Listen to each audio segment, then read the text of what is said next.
Good evening, ladies and gentlemen. Welcome back to another edition of Get Off the Damn Fence. I'm Larry Caution back with you here as I am each and every week with co-host Calvin Thomas, co-host Justin B. the Barber Harris.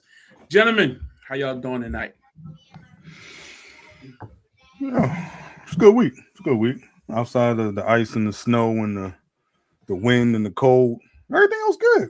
Just cold. Yeah. It's cold every day. It's getting colder. It's getting colder for sure. Huh. Go ahead, Justin. It was constant battles of man versus element. And I believe I won for now. Okay, it's still cold outside. How you win? Oh, my back not hurting. That's a plus for me. That's a plus. That is a plus. Hey, We're you got heating smarter, pad not though. harder. You got heating pad though, don't you? No, I had some ice though. I damn sure Okay. ice on my back. Damn sure Work did smarter, not harder. But folks, as of you in the Northeast, been experiencing some snow, taking a ride around the city today, man. It's still a lot of areas that's in bad shape, dog. Man, No sidewalks. You can't walk on the sidewalk. 2-lane streets now. One They lane. won. Y'all, They won. They won, dog. I mean, no sidewalks. like it's bad, like really bad. And I think people overestimate. Like if you ride on 95 or the main road like that, you good to go. You good? Like you go into some of these neighborhoods. The problem is people don't know where to put the snow. Yeah. So they just piling it up and it falls over. And No it ain't walk. melting because it Yeah. ain't melting. It's So too cold. It's too cold. So anyway, I really pray for the homeless, man, because it's going to get down to 9 degrees tonight. Friday going to be the coldest of the week. So we haven't even reached the coldest yet. So, man, it really makes you think about the homeless population and keep those people in your prayers. Yeah, Javin said the end of the ice down there in North Carolina. Yeah, we got a lot of ice too on top of the snow. So anyway, it was an interesting weekend. A lot of the games were impacted by weather, but one game wasn't impacted, and that was the NFC Championship game. But we're going to start with this AFC Championship game very briefly because at the end of the day, you see the transitions. I see you. That was awesome. hey man, that's what I do. I'm a little good at this. You know what I mean? I try my best. You know what I mean? It is what it is. But anyway, this past weekend we saw the AFC and NFC deliver us what we will know to be Super Bowl 40, 50. What is it? 60? Super Bowl 60. Golly. Man, I remember 40 was like the back. That was the Steelers and the Seattle Seahawks. Yeah. 50 was Cam Newton when he didn't fall on the fumble against Denver. Yeah, that was 50. And now you got. Wait, you going to disrespect 30? What was 30? The Ravens? 30. What was The 30? Dallas Cowboys. Damn, I was a kid. But anyway, back to modern day. Is the New England Patriots are back in the Super Bowl. That's right. New head coach. We'll talk about him in a minute. New regime. Mike Vrabel, first year. Patriots coach. First year in New England. First year, and he's taking the Patriots back to the Super Bowl. They will take on the Seattle Seahawks, led by head coach Mike McDonald in his second year with Seattle. A quick turnaround for that franchise. And most importantly, Sam Darnold in the Super Bowl. And we're going to have plenty of time to break down the matchup over the next 2 weeks. Remember, they get off this week, and we'll get the Super Bowl in 2 weeks. But as far as the games that we saw last Sunday, look, AFC time came down to this. One team had a starting quarterback, and the other team did. Pretty much that's it. That's it. Take the points. I get it. You got to kick the field goal, but at the end of the day, if you have a starting quarterback, you win that game. I'm sorry. Denver was the better team. If you're Denver, how do you not know it's going to snow midway through the game? And then you know the element's going to get worse. And you had a chance to take the points when it was great weather for Denver. I agree. I don't understand that. I don't understand that. If you thought it was going to be great weather all through the game, different. It turned into a blizzard in 5 minutes. Yeah. Take the points. I mean, it was a good half of regular weather. And at the end of the day, the Broncos looked sharp coming out the gate. Walked right down the field, scored a touchdown. The Patriots only scored because the Broncos turned the ball over. And that was a terrible turnover. Horrible turnover. And let's be honest, do y'all think that was a backward pass? I don't. It was shaky. That's a terrible call. I don't think that you can overturn it. Well, or say that it was actually a backward pass. There was no evidence. You got to go whatever you said initially. They call intentional grounding. But I'm saying if it was a backward pass, why did you stop the play and then he should have scored? They call intentional grounding on the field. That was nothing in that replay that showed me that he threw that pass intentionally backwards. If anything, call it a fumble. I could see that. But I just think that was terrible, man. And at the end of the day, that's the only touchdown that the Patriots end up scoring because they got the ball right down there in scoring position and took it in with a QB run. And the field goal, look, Denver got a field goal block later. If you recall that. They missed two.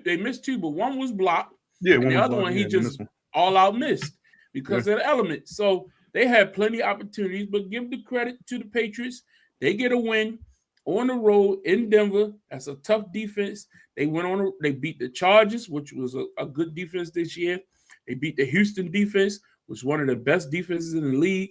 And then they capped it all off by beating that Denver Broncos defense, which was another top defense. 3 top 5 defenses in 3 weeks. Gotta give them credit. Justin, what was your thoughts?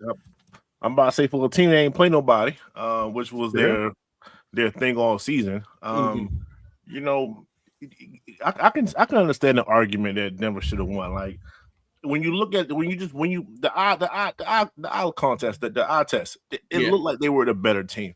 However, when you actually go into the stats and then you realize that you might not necessarily see it during the game, New England didn't turn the ball over. And I think that's the most important thing. And when you're dealing with elements, when you're dealing with this type of situation, and you know that you got a strong defense, sometimes it's just best to play game manager. Shout out to Cam Newton, and just not turn the ball over. And that's exactly what Drake May did. He took sacks. Sometimes you gotta take a sack. Those sacks did not lead to turnovers. No interceptions thrown, no fumbles. Like they played mistake-free as much as you can in this type of environment, football, and Denver did not. And unfortunately, this is the playoffs, and something as simple as 1 turnover, 2 turnovers. That's all it takes, and then it can change the momentum. It can change the tide. It can change field position. It can do all those things. And like y'all just said, like in the opening, that turnover was the difference in it. It was difference in the game. That was the game. Period.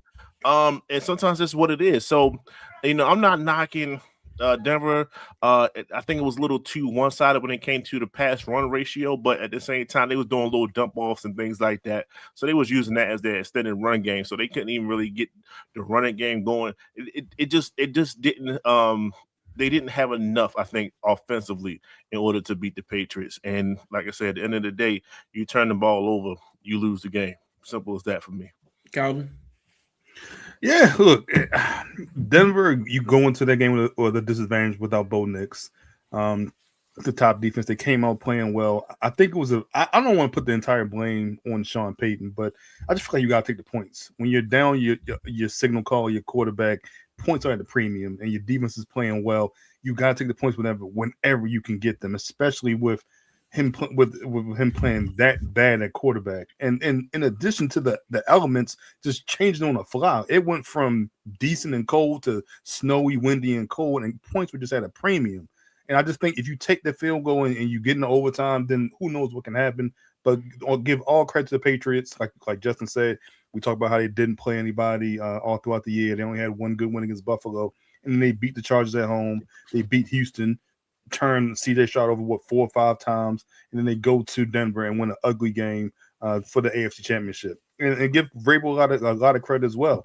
He I don't want to say he proved that I was wrong in Tennessee, but he proved why I think he's a great head coach, and why he was able to take this with his second-year quarterback from 4 wins last year to 12 in Super Bowl appearances this year. So I give them a lot of credit. Regardless of what happened in Denver, they deserve a lot of credit. We can't talk about their schedule anymore because they beat 3 good teams in the playoffs. In the Super Bowl. Yeah, they're in the Super Bowl. You don't just luck into the Super Bowl. Yeah. We all know that around here. You don't just luck into the Super Bowl. Mm-hmm. So they beat who's on the schedule. It is what it is. I feel terrible for Bo Nix. I really do. Because I really do think if Bo Nix plays this game, they win.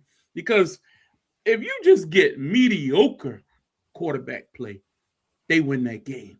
That turnover was costly. I get you take the field goal.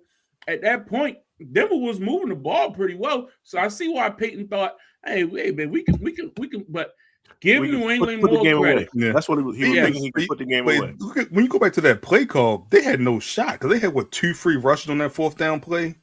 It was no shot at getting. Remember, it was after a timeout. After a timeout, so they had time to game plan for it. Yeah, and that's on Sean Payton. Look, I'm not going to criticize Sean Payton too much. To be honest with you, Sean Payton did a hell of a job this year. Sean Payton, I think this year, to me, and I'm very guilty of. I was very critical of how he treated Russell Wilson. I was very critical. He was right. His ending in New Orleans and thinking after Drew Brees retired, he really was overrated. But he went to Seattle. He went and got the quarterback that he wanted. He got something out of Bo Nix in year 2. And if, anybody who can say, honestly, that if Bo Nix wasn't in that game on Sunday, Denver would be representing the AFC, but they're not. So we can't, not taking away from New England. I'm just giving credit to Sean Payton. All of that being said, they lost the game by 3 points. I mean, if they didn't get blown out, you got a Jarrett Stidham who hadn't taken a snap in 2 years, and you lost the game by 3 points in the elements, snows, wind, everything against you, and you lost. I mean, it is what it is, and you can hang that. No J.K. Dobbins, no Bo Nix. You didn't have your litany of weapons offensively. It is what it is. Well, on to next year. Congratulations, Mike Vrabel, New England Patriots. They will take on the Seattle Seahawks. I tip my hat to Mike Macdonald and the Seattle Seahawks. Who, look, man, you can say all you want. I don't think the defense was great on Sunday. They played a juggernaut on offense. I picked Seattle to win because I thought they were a better team overall, more well-rounded team. And I knew that Los Angeles Rams defense could be had, and their special teams is shaky. These are the issues that we have been seeing week after week after week. Go back to the Carolina game. Go back to the Atlanta game. This was the handwriting was on the wall. And if you pick the Rams off of the faith of just believing that the offense would do enough or Sam Darnold would turn back into a pumpkin, you were wrong. Sam played huge. And Jackson Smith and Jigba, whoever is the general manager for the Seattle Seahawks, tip my hat to you. You decided to trade away DK Metcalf because you felt like JSN was ready to take the next step as a number 1. You went out and get Cooper Kupp in the offseason, make a trade for Shaheed, whatever his name is, the fast guy. Rashid Shaheed. Jeez, if you would, Shaheed. You make that move for him. You add him to the arsenal in midseason. I thought that was the hell of a pickup of the year. And special teams played a part in this. Defensively, they got some stops when they needed to on a big 4th down. Matthew Stafford was good, but they held him to a field goal late. They tried to go for it on 4th down, and they turned him away in the end zone. Hey, man, every time there was a play to be made, Sam Darnold stepped up and made the play. The pass to smack Jackson Smith on 3rd down, right down the middle, was huge. The touchdown. How do you get JSN wide open play call on that same play that Cooper Kupp scored on the other side? Now you run on the left. You get him wide open. Like, that's ridiculous. Excellent play calling, excellent scheming. They deserve to be in the Super Bowl. As much as we can look at that Patriots game and say, oh, they won because maybe Denver didn't have that full arsenal. You can't take nothing away from this Seattle win. They went up against Matthew Stafford at his best because Stafford was great for the most part as well. This was a great football game. Very exciting. Something you could really sit down and say, damn, I saw a good game today. Calvin, your thoughts? You couldn't have told me that Sam Darnold was going to be the first quarterback in the class of 2018 to make a Super Bowl. I would never have believed that with the talent that's in that class, but I give credit to him. I give credit to him for bouncing back from last year in Minnesota. Sam said he's made 2 Super Bowls now. You're up. Who was the first one? We ain't counting as no backup. That's what he said after the game. He said, I've been to 2. Yeah, we ain't counting as no backup. That don't count. But anyway, I give credit to that defense and Mike Macdonald. The 2 games that they played the Rams at home, when it was a defensive play to be made, they gave up points, they gave up yards. When the defensive play to be made, they made that play.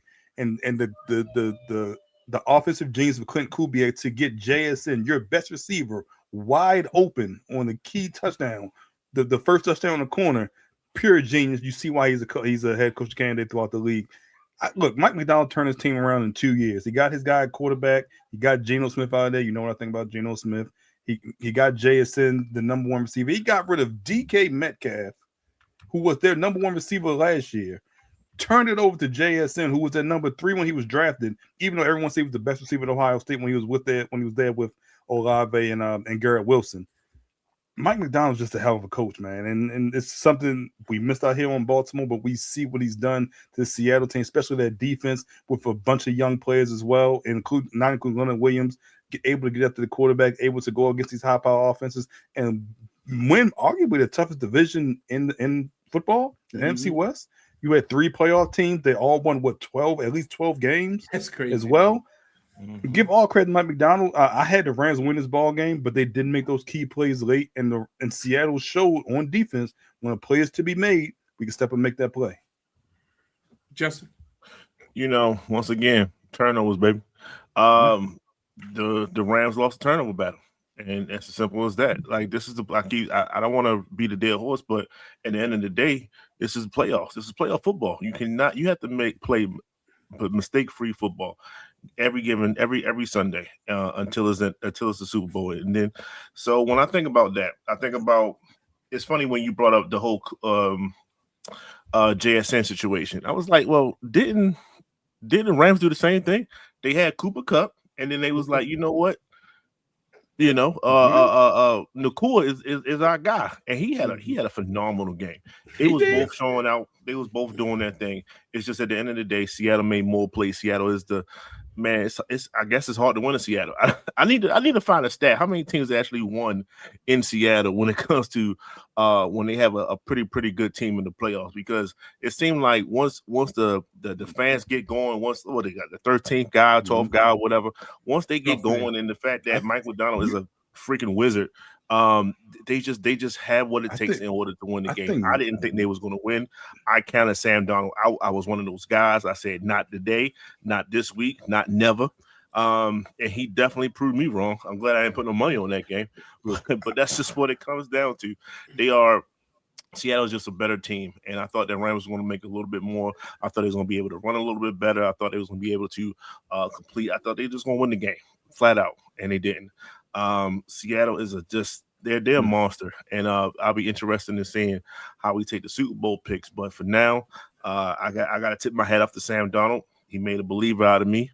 I think that's the second time this year that he made a believer out of me. The other person was Caleb Williams. So 2 guys in which I counted out. I counted them out.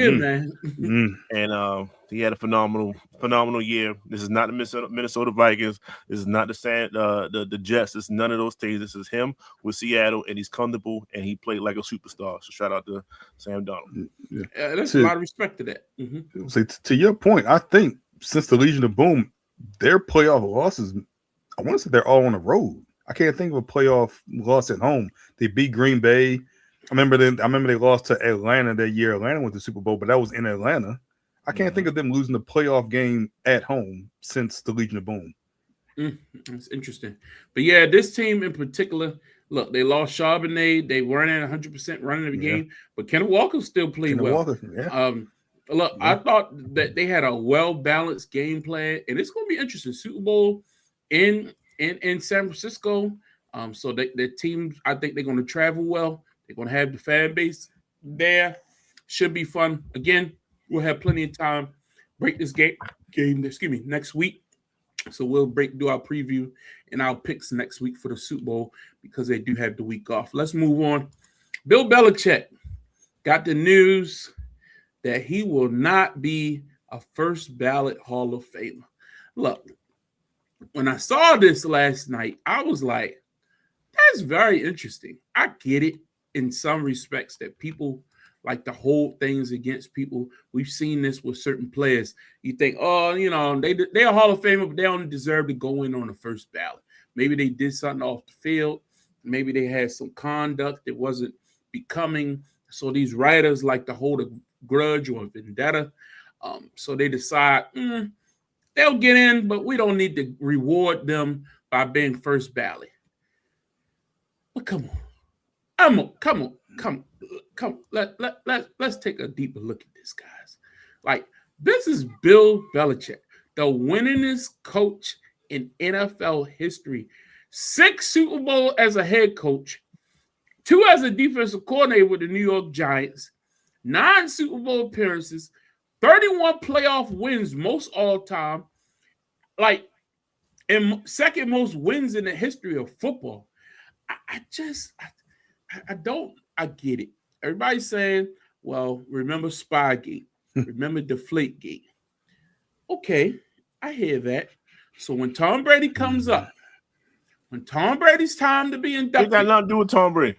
Tom Brady benefited from it got nothing to do with Tom Brady. Spygate. He benefited from Deflategate. Everybody benefited from it. Ain't got nothing to do with Tom Brady though. No, New England benefited from. Not everybody. Tom Brady was directly involved in Deflategate. Bill Belichick wasn't. Bill Belichick was directly involved with Spygate, and he's come out on record. Jimmy Johnson went on the record today and said, if you think Bill Belichick was the only person, he said he did it in Dallas. He said we did it too. We tried it out. Ain't get caught.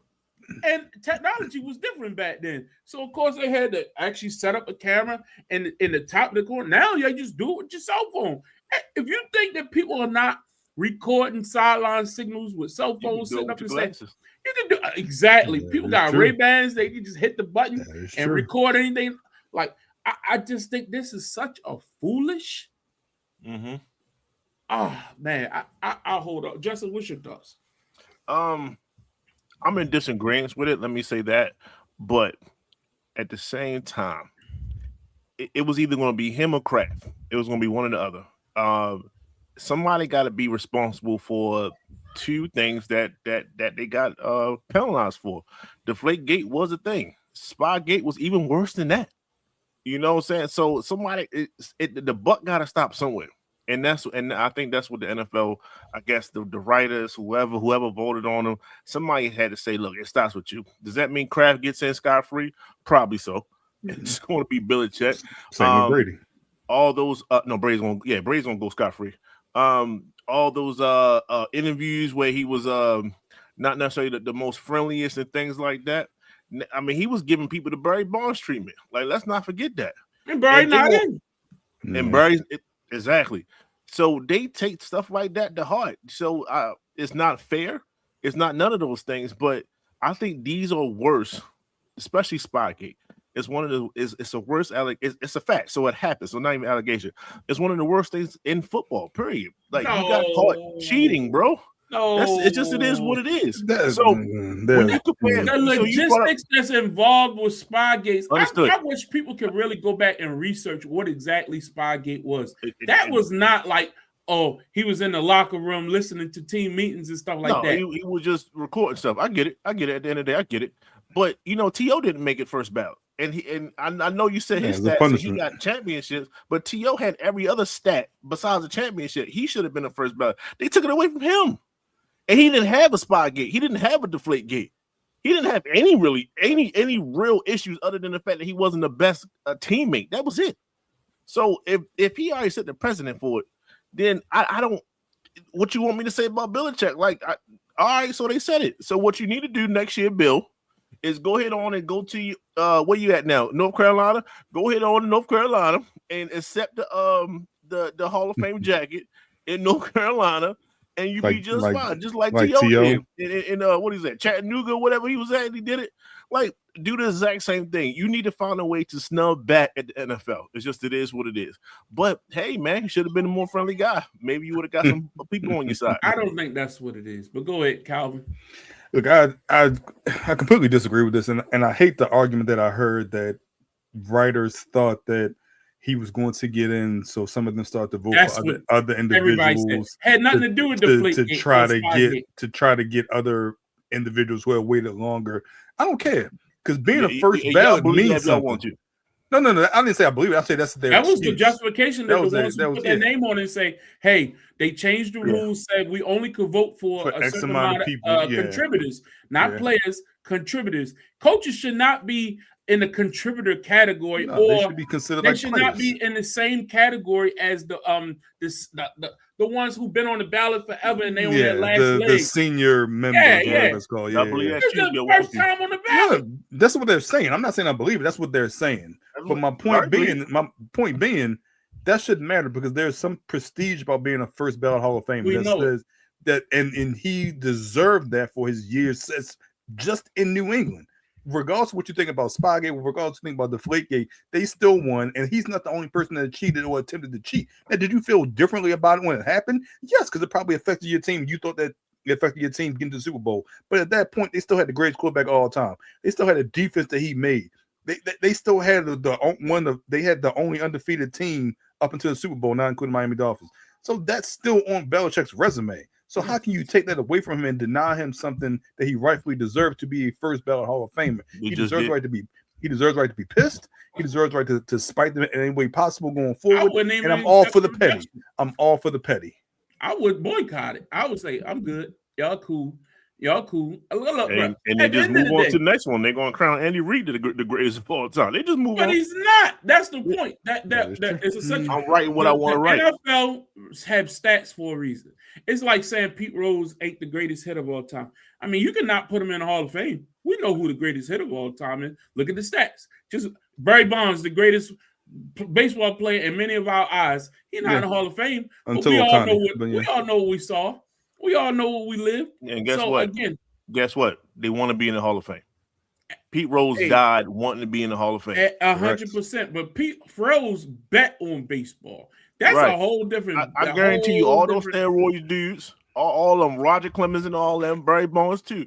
I believe 100% that they want to be in the Hall of Fame. So I mean, it's to their detriment, if anything. This makes the Hall of Fame look bad. This doesn't make the coach look bad. Doesn't make Bill Belichick look bad. If anything, this gives Bill Belichick more sympathy because look what you had. Everybody's come out and said it's going to disrespect the people who actually get in because everybody's going to be like, well, if Belichick not in, this is not a real induction class. And it's an unfortunate thing. It casts a shadow on everybody, especially those people, those contributors, quote unquote, that going to get in or might get in ahead of Belichick. Everybody's going to be like, well, Belichick deserved your spot. It's really not good. And the Hall of Fame actually came out tonight and said that they might consider taking people's votes away. They ain't doing that shit. But you saw the statement because of the uproar. And a lot of people who are Hall of Famers have been backlashing like, we're not participating in this farce. Like you can't have a game. That's like saying Michael Jordan is not in the NBA Hall of Fame because of some scandal that we can't verify that he was punished for. Remember this rumor that he took time away from basketball, not because his father died and he going to play baseball, is because of some sports gambling. He was suspended. Has that been verified? I believe it though. But has it been verified? That's a whole nother now, conversation. What if the writer said, well, we believe it, we're not going to put Jordan in the Hall of Fame? Like, come on. Like, at the end of the day, if he got caught, just like everybody else, just like the Spygate situation, just like the Deflategate situation and all that, he got caught. So if Michael got caught, he wanted to be a first ballot. There are facts, and then there is what you see with your eyes. And again, I just think this is dumb, and it makes the Hall of Fame look bad. And this is the thing, the Bill Polian of it all, they said that he went in front of the committee and gave a passionate plea about why Bill Belichick doesn't deserve to be in the Hall of Fame on first ballot because he cheated, and it cost us the Super Bowl. Bill Polian, stop it. Stop it. Let's be real. If you go back and look at the Deflategate records, they were filming. They had a camcorder. It was the New York Jets that they were filming. Eric Mangini is the one who blew the whistle. Yes, it was. He was one that blew the whistle, but that wasn't who they were filming. Yes, it was the Jets. That's why he blew the whistle. No, he used to work there. And he said he knew what Bill used to. No. Who was his team for the Jets? Who was he? The Jets. No. Who was he the coordinator for before he coached the Jets? Eric Mangini? Yes. The New England Patriots.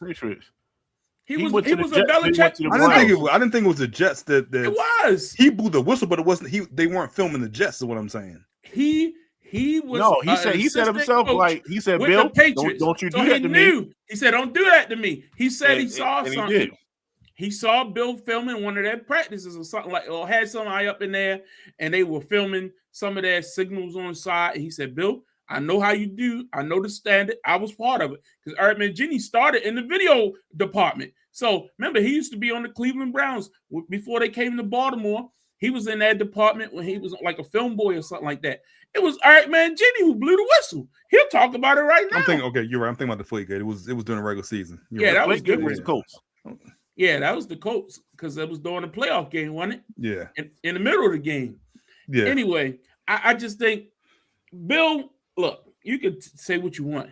Even after that, they won more Super Bowls. That's crazy. Like the man's a great coach. It is what it is, but I don't like it. The Ravens hired their new head coach and Jesse Minter, former defensive coordinator for the Los Angeles Chargers. Minter will take over the team as the fourth head coach in the history of the Ravens. He now is tasked with taking over from John Harbaugh, trying to build this Super Bowl ready team into a Super Bowl contender. Right now, he doesn't have an offensive coordinator.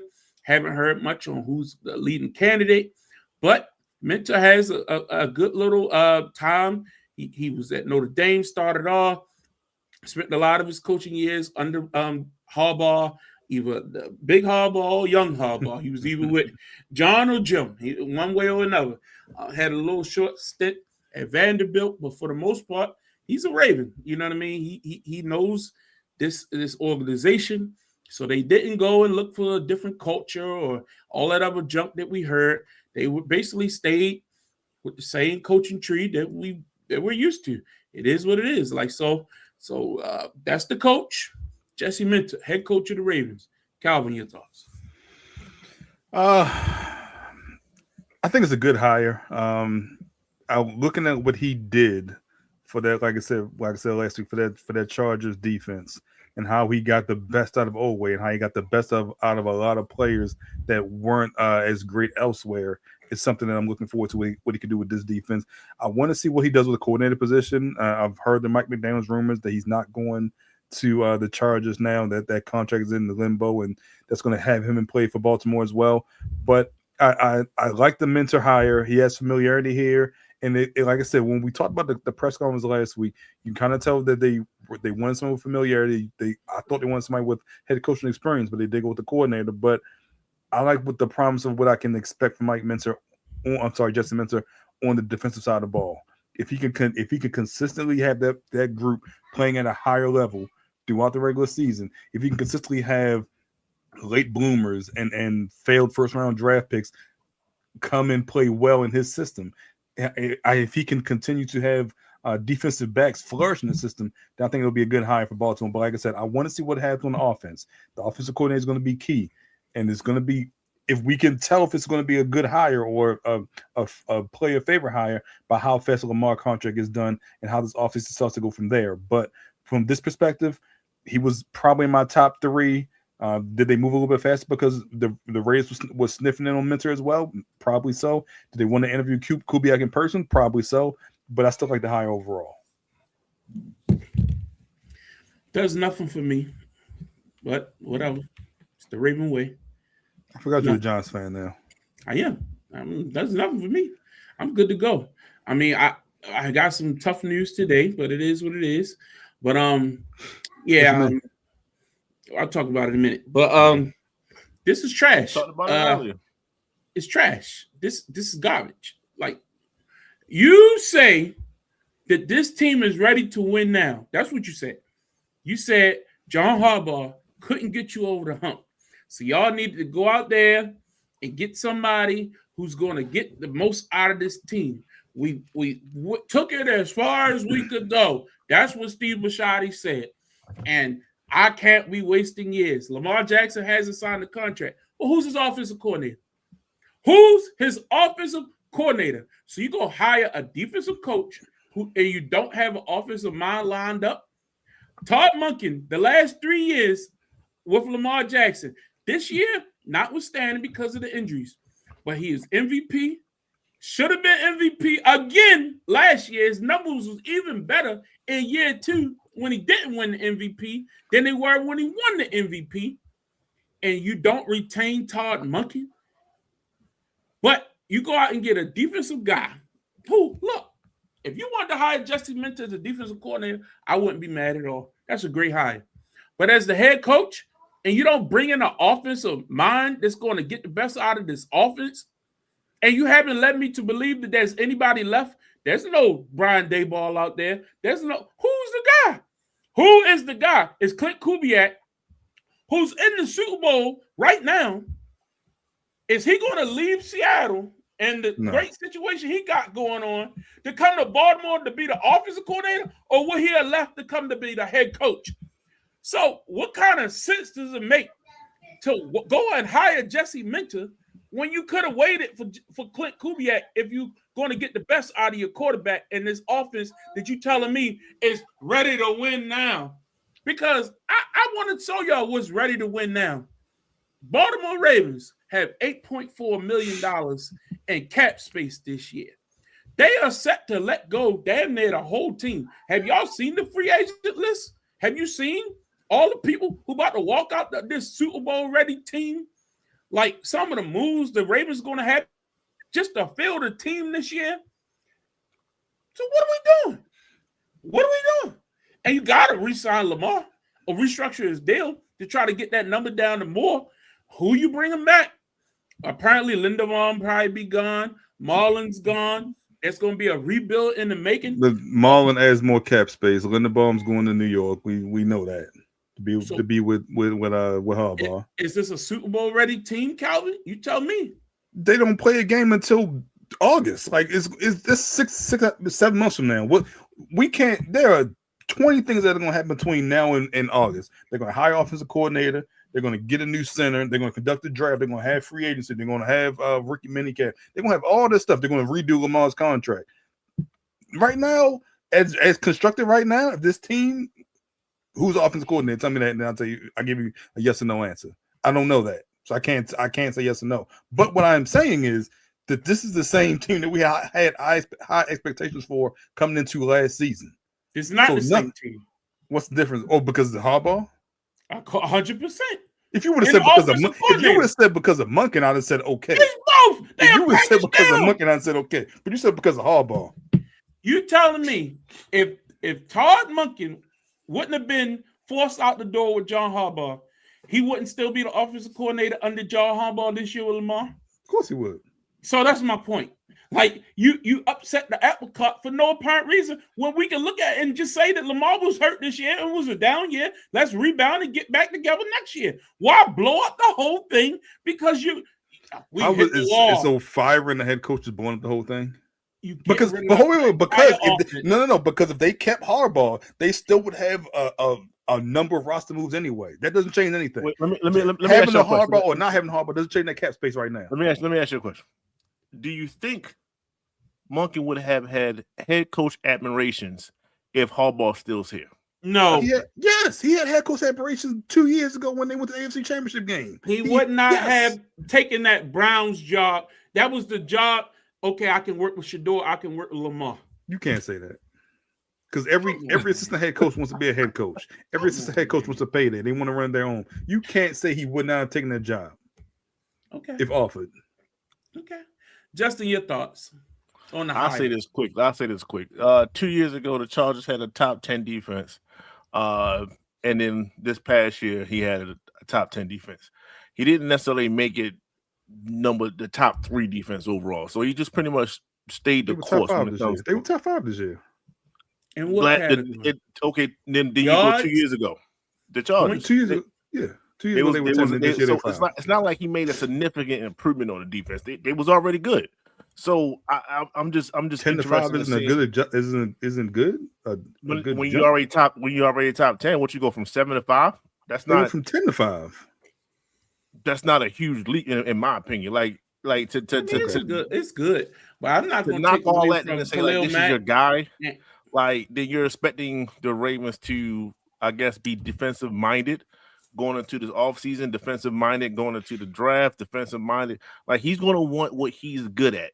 If he's good at defense, then you will expect the team to be a lot better on defense. So this is kind of the things where you got to kind of wait and see. I hope so. And then we see where we at. Yeah, we don't know right now. We got. I'm not rooting against the guy.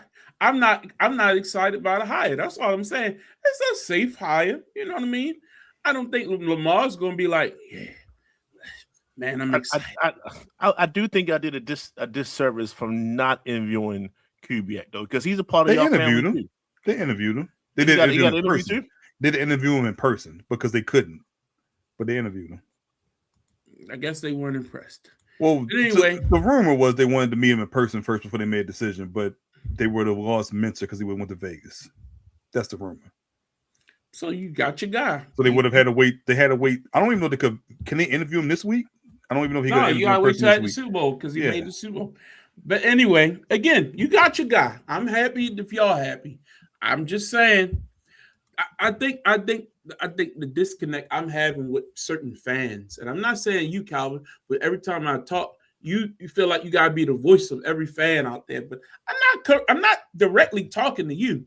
I'm saying that there are a lot of Ravens fans who constantly tell me that this team has Lamar Jackson and we should be in the Super Bowl winning championships. Now, while Lamar Jackson is still athletic, young, we're wasting his years. And I'm just saying, if you have Lamar Jackson, when healthy, we have to have offensive-minded people to put him in the best position, and you got to go out there and get players that can unlock the best part of his skill set. But to me, you're losing your center. I'm not saying he's the best center in the world, but you still got to replace people on the offensive line. I agree. You need to get another skill position or two. You're losing, most likely, Isaiah likely won't be back. That's another skill position player that you're losing. Hopkins probably going to he probably Buffalo or something. Who knows? They didn't use him to. I listened to an interview with him the other day. I wasn't unlocked to the full potential that he could have been. He said he could have been top 10 or receiver. Okay, sure. But I'm just saying, if you want to blame Todd Monken, was Todd Monken in someone's ear saying? I mean, was Hop saying, "Hey, I could have been used a lot more"? We went out and signed DeAndre Hopkins, and we barely touched the field. Was that a mark against Monken that was used on why they wanted Monken out of there?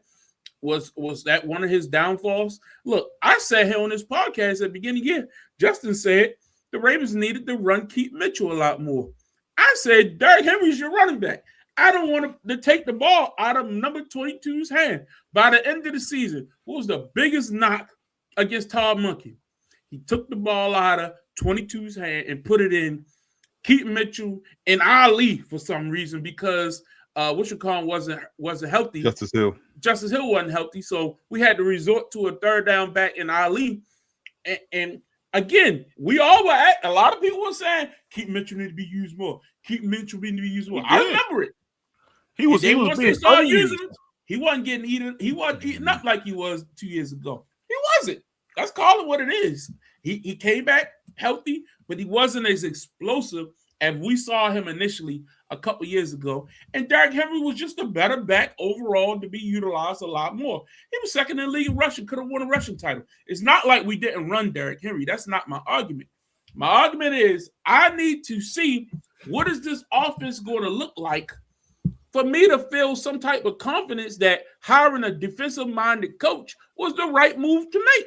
Because at this point, if you look around the landscape, we're going to go through some of these moves. Todd Monken is now behind as the Cleveland Brown head coach. I was very disappointed because I wanted him to be the offensive coordinator for the New York Giants. I thought that would have been a great transition for that team. Harbaugh was clearly wanted him. But I get it. I'm not knocking no man for taking a head coaching position. If it's available to him, shout out to you. Yeah, shout out to you. No. Sometimes you got to knock them because sometimes when people aren't taking a job, it's a telling you something. But this is my thing. A lot of people was declining the Browns' job. That's all I'm saying. That's true. How old is Monken? He's older. In the 60s. Yeah. So so can you make the argument this is his last stop? So it's his greatest payday. You can always go back. Guaranteed. I mean, you're right, but he can always go back to go with Harbaugh. Yeah. So he got offensive mind. The man's good at what he does. You can't take that away from him. I'm not saying you can win in Cleveland. No matter who you are, he's good at Harbaugh's book. But whoever Harbaugh hires as OC and they have a top 3 offense in the league, you don't need them no more. That's different. If they have a top 3 offense, that's different. But if they don't, that's what I'm saying. And they want to improve, and Monken gets fired in 2-3 years, spot anywhere in the league. I mean, no doubt. But I think this is a good hire for the Cleveland Browns. But it has a ripple effect because now Jim Schwartz is saying that he wants out. He wanted that job, and now he's looking to get out of there. A lot of people saying maybe the Ravens will take him on as a D coordinator just to get back at him. But I don't think that'll happen. Mental probably will install his defense, probably bring one of his guys who was with him in LA. Yeah. We already talked about that. But I mean, that does make you think if you could have got Schwartz, do you want to go offensive coordinator at head coach? Because Schwartz is a damn good defensive head coach. I think Cleveland thought they was going to be able to go get the offensive guy to be the head coach and keep Schwartz to run that defense. Because the defense been good in Cleveland. Schwartz wanted to be the head guy. Yeah. Who was he in? He was in Detroit. Where did he coach before? Detroit. He was in Detroit. It was Detroit. But he was also in Tennessee. He was down in Tennessee with Mike Vrabel. I think Detroit was his mainstay. Yeah, I thought he wasn't a head coach down there though. Yeah, but he was a D coordinator somewhere else too. But most definitely. Schwartz been around. But I think that's a big for Cleveland. But it'll be interesting. Todd Monken, he's a good offensive mind. He knows Lamar. He knows the Ravens. I want to see what Cleveland does because they got a little bit of money too. Not a lot because Deshaun Watson, we know that. But that's one offensive coordinator off the board. So next up, Mike McCarthy took the head coaching job in Pittsburgh. What y'all think about this, Justin? Your thoughts? Ain't he from Pittsburgh?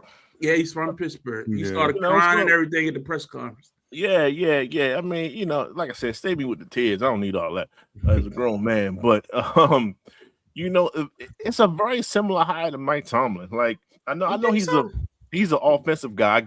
I get that, but I mean he beat Mike Tomlin in the Super Bowl. But like I said, that was 2009, and ever since 2009, he's been 2010. 2009, 2010. And he been riding that mediocre train for a mighty long time. So, it gives you that kind of thing. Like you're not necessarily inventing. You're not being inventive. A lot of times when you have someone that was there for a long time, you want some fresh blood in there. You want somebody younger, like an innovative type of a guy. I don't think Mike is that, and I think that Dallas stint was not necessarily the best look on him. But he still got hired. So this is Pittsburgh. He might be there for the next 10 years. So he was without a job for a year, Calvin? Yep, because he got fired from Dallas last year. What's your thoughts? He was your coach. He's a good offense. I mean, first off, I think that means Aaron Rodgers is gone because we know their relationship. They beefed towards the end in Green Bay. But I mean, he's a good offensive coach, but he needs players around him. He needs his players around him. He needs a great quarterback. He needs his system only works when he has great players, and I think they don't have those players in Pittsburgh. We know that what their offense is. They struggle with the offensive line. They have decent running backs, but at this point they have no quarterback. So I don't know if this is the long-term solution in Pittsburgh. I don't see him being there 10, 12 years, kind of like a Bill Cowher or like a Mike Tomlin. So it was a puzzling hire. I think he wears on quarterbacks. He wears on your offense because of his game plan and his input in the offense. So I don't think he's the long-term fix. After Aaron Rodgers, he probably go young, so he probably draft one. So he'll have a brand new quarterback. I don't know I don't know if he's a good quarterback developer because he got there after Rodgers. He got there year 1 or 2 Rodgers starting at that point? No. He wasn't. No. He was there with Favre? Yeah. No, he took over. Remember, Favre was there with McCarthy at the end. Andy, what was it? It was Andy was the offensive coordinator for Mike Holmgren. After Holmgren, Mike Holmgren went to Seattle. Oh, it was Sherman. It was Sherman. That's what Sherman. He thought he was there with Sherman. He was on his staff. And then he took over. I mean, I thought Rodgers was drafted under Sherman. And no. McCarthy was the coach. Okay. McCarthy was the coach because he was there in that time they went to the Super Bowl last with Favre. And remember, he kept on Willie Woney, Willie in the 90s. No, not Super Bowl. When Favre went to Minnesota, McCarthy was the head coach. Yeah, but remember, Rodgers everybody kept 2 on years saying, at that point. When's he going to take over? When's he going to Rodgers take over? started for 2. But remember, if Brett Favre Favre won't went to the leave, Jets. He went to the Jets. Google this shit. Google it. That's why he'd been there for a couple years. It's fine. Either way, I think he had a good connection with Aaron Rodgers until Rodgers got too big for his britches and became that guy, the arrogant, passive aggressive. I do what I want, yiggity. And remember the massage tables in the locker room. The report started getting out that Aaron Rodgers was throwing his receivers underneath the bus. Him and Greg Jennings had some run-ins and stuff like that. And at the end of the day, they're going to choose the quarterback. So McCarthy had to go. And then next thing you know, he bounced to Dallas. It was quick. It wasn't like I think he took a year off between that job, didn't he? No, I thought it was no. He took it right away? Yeah, because he was there 3 years. He took it right away. Because this was real quick. Rodgers drafted 05, and he was back up until 07, and McCarthy was hired in 2006. So McCarthy was actually coaching Brett Favre. Yep. And then he made that transition. Yeah, because I remember they kept on asking. Remember the GM at the time, because Green Bay don't have an owner. The GM was taking a lot of heat because they wanted them to force Brett Favre out. That's why he went to the Jets for a year. Basically, because he wanted to go to Minnesota, and he couldn't go directly. No, they didn't trade him. Yeah, so then he went trade him there. The second year, went all the way to the NFC Championship game, and they said, "Oh, y'all gave up on Brett Favre too much." But Aaron Rodgers already sat for like 3 years. Like, come on. Yeah. Anyway, I don't think this is a good hire for this particular organization because the Steelers are not ready to win now. I mean, you hire McCarthy for a veteran team that's ready to make a move. Like, I think McCarthy actually would have been a good hire for Atlanta Falcons or a team that like really just need that guy who know what he's doing to get them over the hunt. I don't young quarterback ready. I don't think they got a young quarterback, so I feel like you can kind of mold him. You can kind of mold him like you did Aaron Rodgers. Attempt to. I just don't. Maybe with his hometown, he feels as if like this is my project. Yeah, this is going to be my legacy. He got a Super Bowl, so he's already stamped. But I would have really liked my legacy in Tampa. I think he'd have been good in Tampa. Look, offensive mind. They don't have a coaching vacancy. I mean, it could have happened. It wouldn't have been worse. It wouldn't have been worse. I think him and Baker could get along. I think him and Baker together. Yeah, because Baker always remind me of Brett Favre. Always has, and I think that type of energy, McCartney works well with a gunslinger. Yeah. You know what I mean? That's not bad. That's not bad. I thought he would have been well down there with you. I wouldn't have poo-pooed it. No, I wouldn't. Yeah. All right, next up, the head coach of the Buffalo Bills now is Joe Brady. Another move. Look, guys. I don't get it.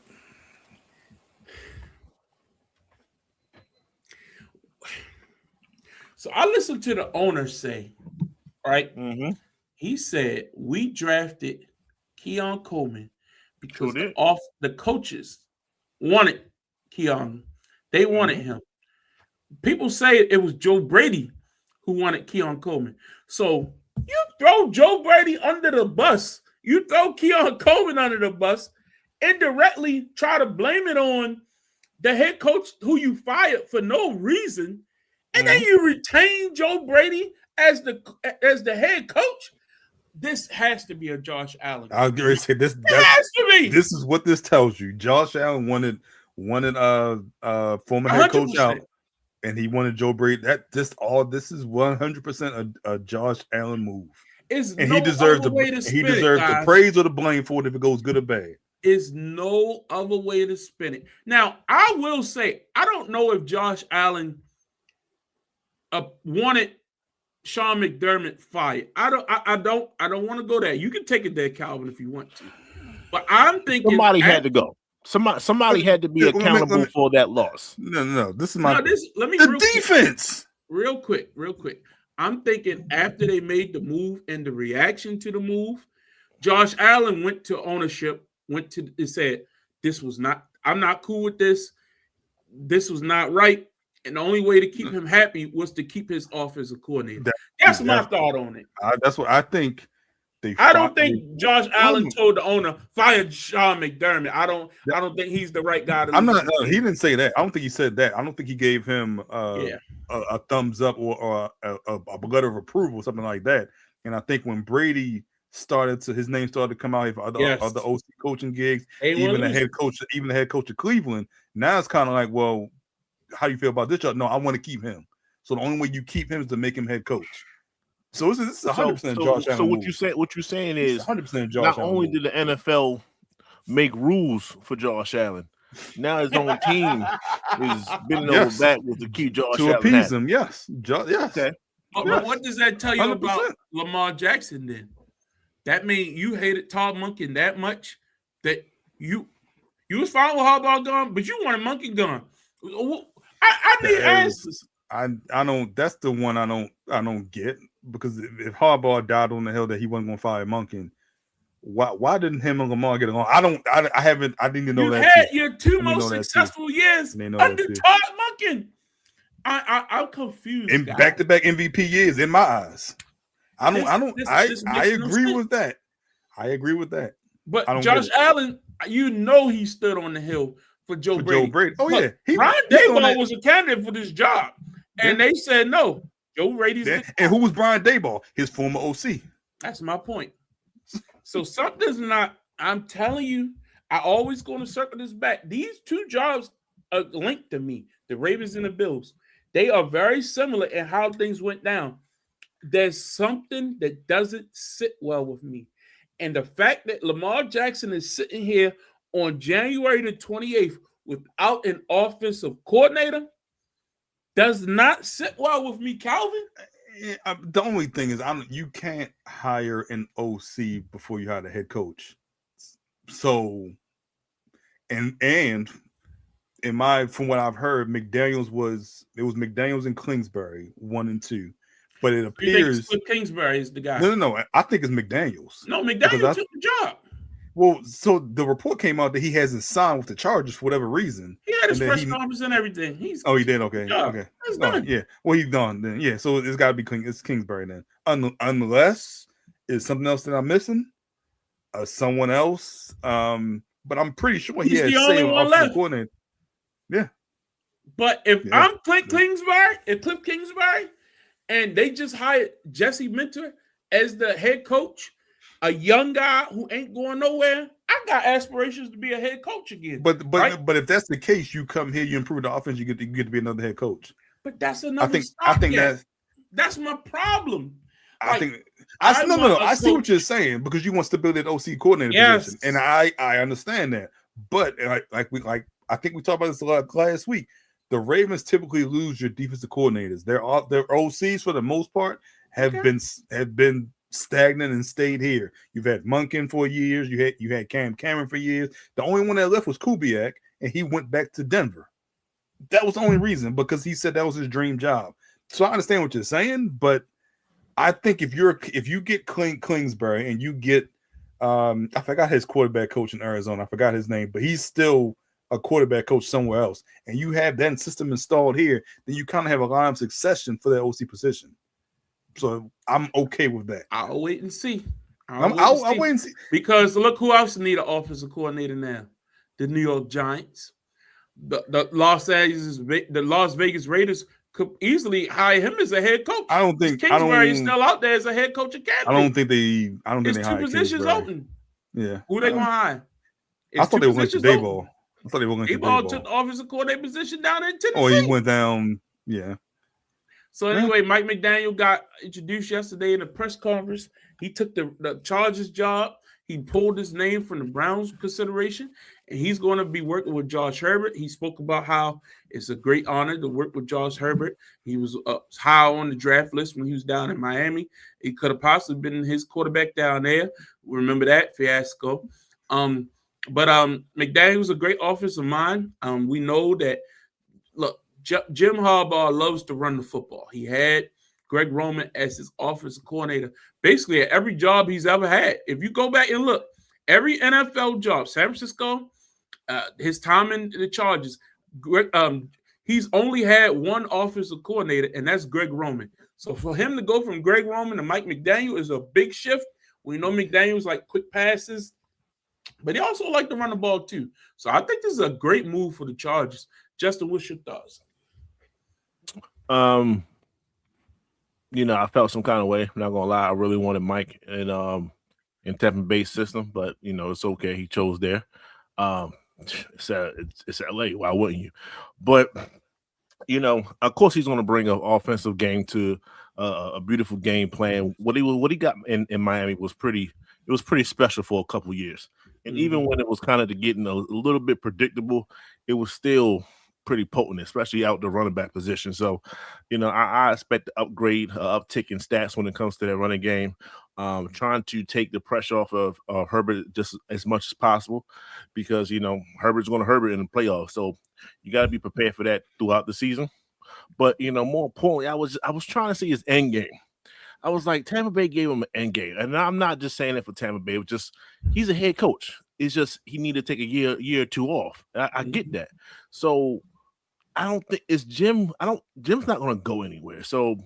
You do all this stuff to then find someone else. I guess if you can make the Chargers have a legit offense, hey, bring back Ladd McConkey, because I didn't see him the whole goddamn season. So people like that. If you can make them a household name again. Yeah. You know what I'm saying? Then it's like, okay, maybe he has yet again, maybe the job that he wanted wasn't available. And I'm just trying to think, what job was it? What job did you want that is not available this past year? And it's hard for me to pick and choose that one. But it was some opportunity, because there was a lot of jobs that was out there. It was a lot. And he said no to some of them. And so I was like, okay, you're still looking for your job, because you're not going to get this Charger job. Harbaugh ain't going nowhere unless he wants to. But he's not going nowhere.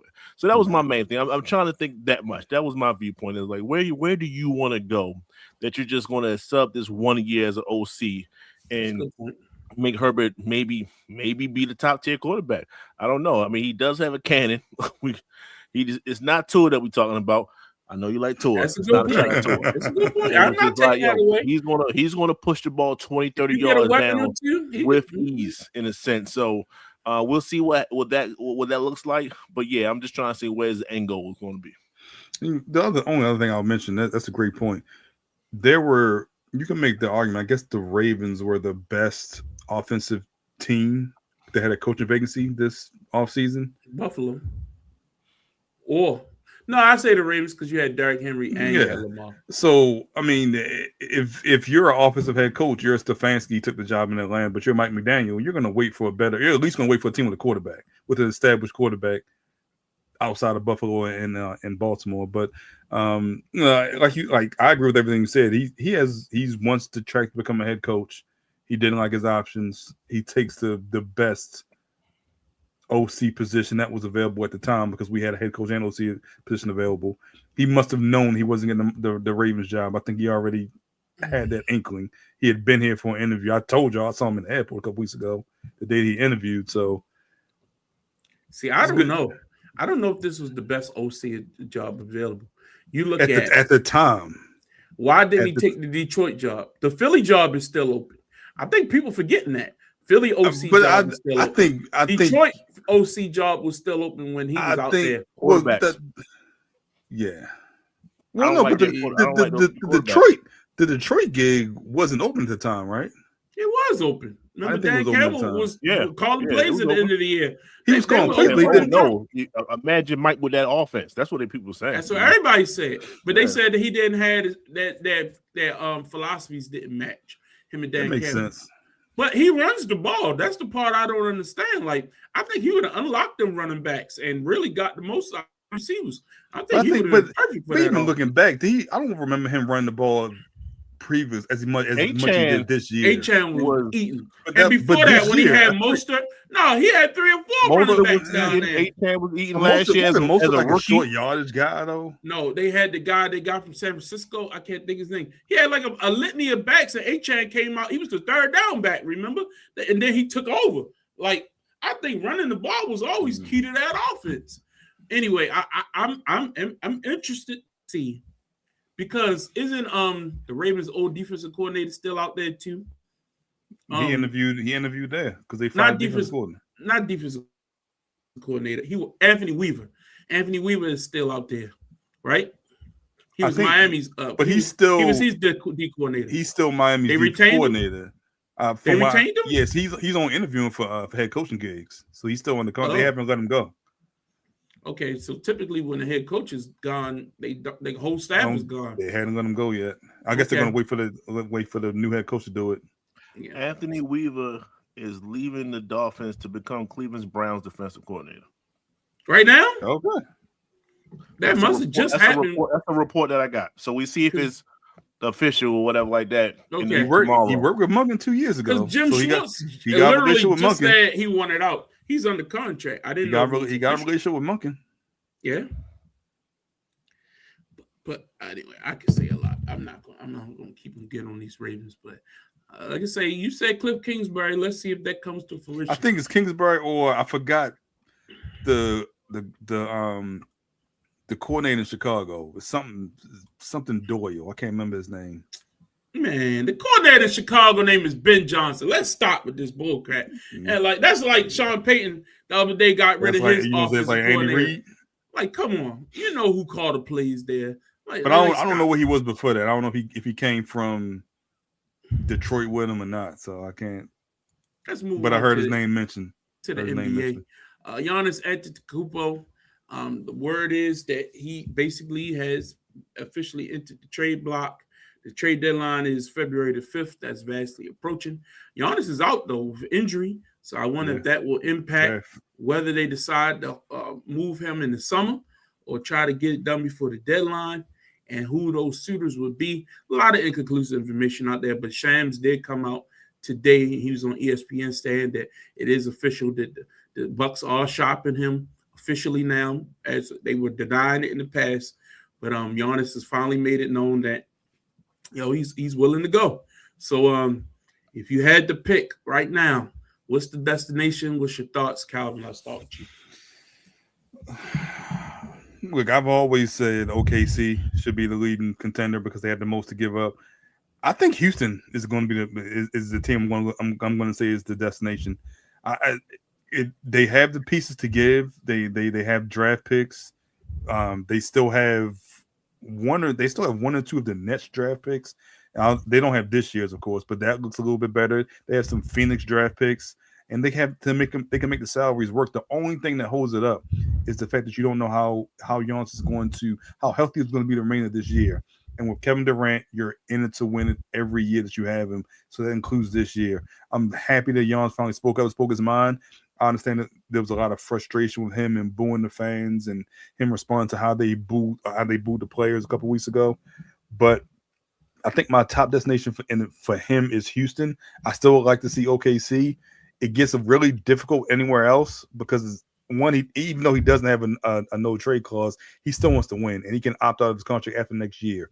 So you basically have this year and next year to prove to Giannis that you're able to win long term with him. So I think it has to be a team that has a strong head coach, Ime Udoka, that has another star or has a group of team that can win without him. He can just add to that team. So I'm gonna say Houston. Okay, Justin, what's your thoughts?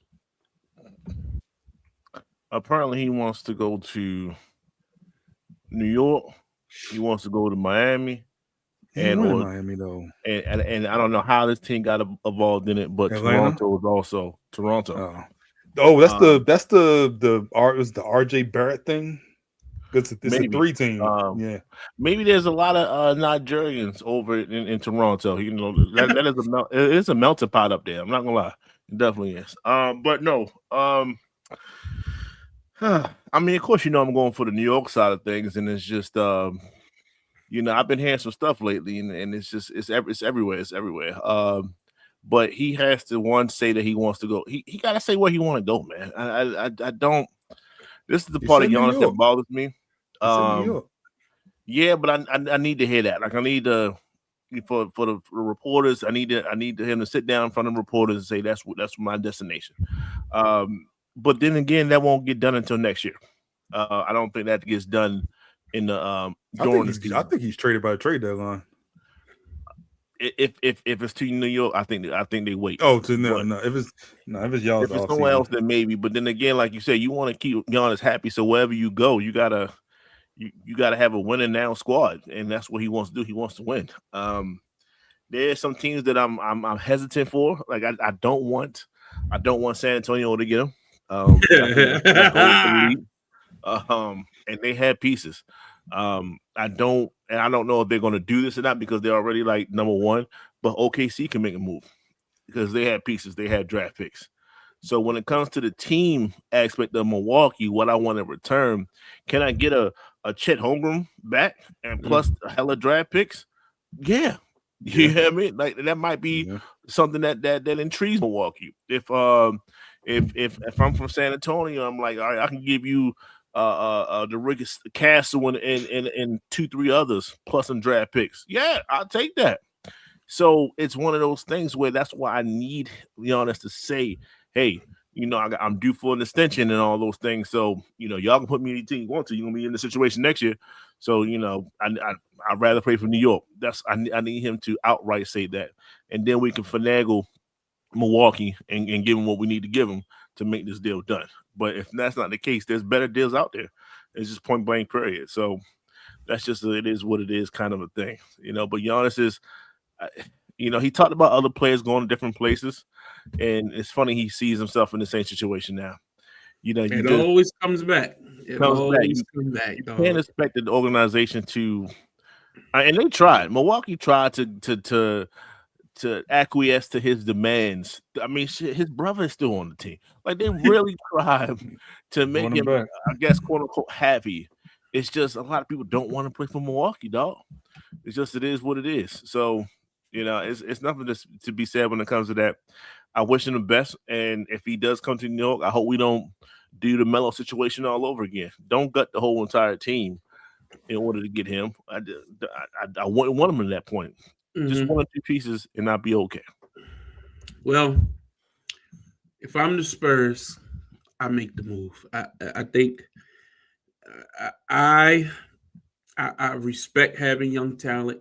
I wouldn't give up Castle though. I know that's probably a piece that a lot of people think you can't make that move without giving up Castle, but I would give up Vasil. I would give up Dylan Harper. They don't want to give up Dylan Harper. That's the rumor. I think you give up Dylan Harper. Vasil. And look, De'Aaron Fox is cool, but if that's the thing that puts me over the top, he got to go. I mean, he's not. No, I think Bonds has to be in the deal to make the money work. Well, Bonds, I'll keep. Yeah, so Fox, it's like Bonds and Bonds been playing all right lately too, so that's a good piece for Milwaukee. Yeah, sell it. Go ahead. I think that's the move. I think that's the move, man. The only other move, I call the Lakers and say, look, they don't have no draft picks. We take Braun off your hands. Y'all got a couple first rounders in the future. But Braun got to say yes. That's the thing. Yeah, he got no trade. Do it. Well, let's see. The only other team that I actually thought about, and I was like, who has the capital to make it work? And that would be Portland. Dame is out there. He's going to come back. Maybe send him out. That's a big contract. I know you already basically. No, you said Dame. Dame Lillard. You sending him back to Portland? No. Oh. They got some young pieces out there in Portland. They got some young pieces. I think it can make it work if you look at the numbers. But anyway, other than that, I really don't see nothing being a splash. But it's a lot going on. We'll continue to monitor it. Trade deadline next week. You think he gets traded by a trade deadline? I think they hold off to the summer. I really do. I don't think there's a deal that you can really just say is a sure bet right now. And plus, his injury changes things. He's not going to make anybody. That's why I think he gets traded. Because of the injury? Because I think if he doesn't get traded, his value's lower. If he doesn't get traded, he sits out. They don't have that draft pick. So that draft pick goes to Portland or New Orleans, 1 or 2. So maybe they don't Zion. have that draft pick. So I think he forces them by saying, "Look, you trade me, you can get some picks, but if you don't trade me, I'm gonna sit out, and you're not gonna get the pick." But you're not going to go to New Orleans. No, I'm not saying that, but I'm just saying they don't have their draft pick this year. Mm-hmm. So him sitting out doesn't help him. Yeah. Western Conference Player of the Week last week, Luka Doncic, 34.3 points a game, 10 rebounds, almost a triple-double for the week. He did. He came back, but he twisted his ankle. And Manuel quickly for the Toronto Raptors. Yeah. Raptors have been coming on a little bit here lately. They are one of those teams that get some squeaky wins here and there. So they sitting in the 4th seed in the Eastern Conference right now. The Knicks went on like a little 2 or 3 game winning streak here lately. But overall, they've been disappointing. I agree with you earlier that a Giannis move might be what they need. I'm telling you, Cat is the biggest waste of space that I've seen. I know I said that last week, but I tried him again, and he failed me. I'm just tired of it, man. I'm not doing this no more. But you know who's a sure bet? I'm going to tell y'all who's the surest bet right now in basketball, and you better ride the wave, and that's Joel Embiid. This guy is playing well. This guy, he gets you 25 every night. And a lot of times it's 28, 29. And look, I give Joel whatever he did, it worked. He's healthy, and I hope they don't push him too much. But look, if you look at those standings, Philly's in the mix. They in the mix, man. They playing well. They got 2 big-time scores. The team is gelling. And Joel playing like when he was like perennially one of the best big men in the league type of Embiid. I'm telling you, man, I've been paying close attention. Way too far. He's playing really well. I mean, I don't think he's been that far. He's not guarding nobody, though. There's no settings. He's not guarding nobody, so he can get away with it. A dramatic drop. You want your 7-footer to give you blocks and things like that too. He's not definitely giving the effort. He's a bucket. I tell you that much. And he get to the foul line and he knock him down. He gets to the rim. He plays back to the basket. He hits his jumpers. He's doing well. He's not just camping at the 3-point line. That is good. That's an improvement.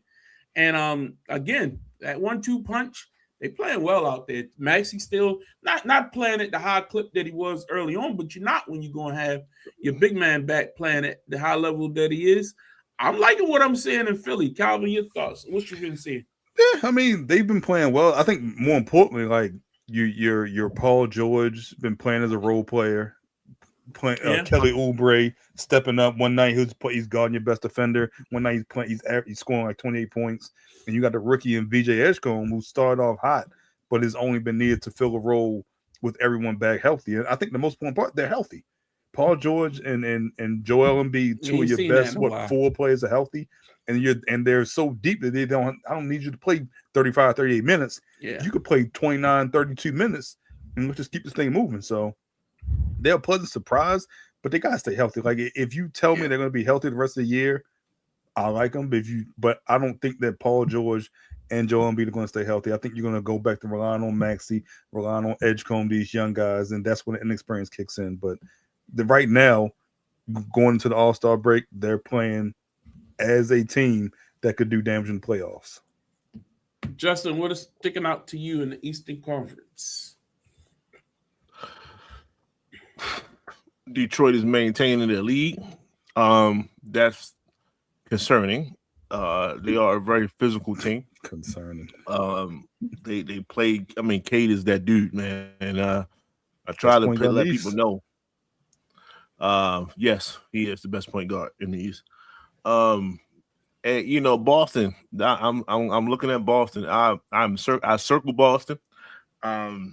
It's not that I'm afraid of Boston. We beat them last year, but it's just like, you know, they got their thing together right now. Pauls and Jaylen Brown's been dominating, and I was like, yo, man, we like a month or 2 away. Whereas though we got to ask some serious questions about Jason Tatum, and he's asking them questions about himself.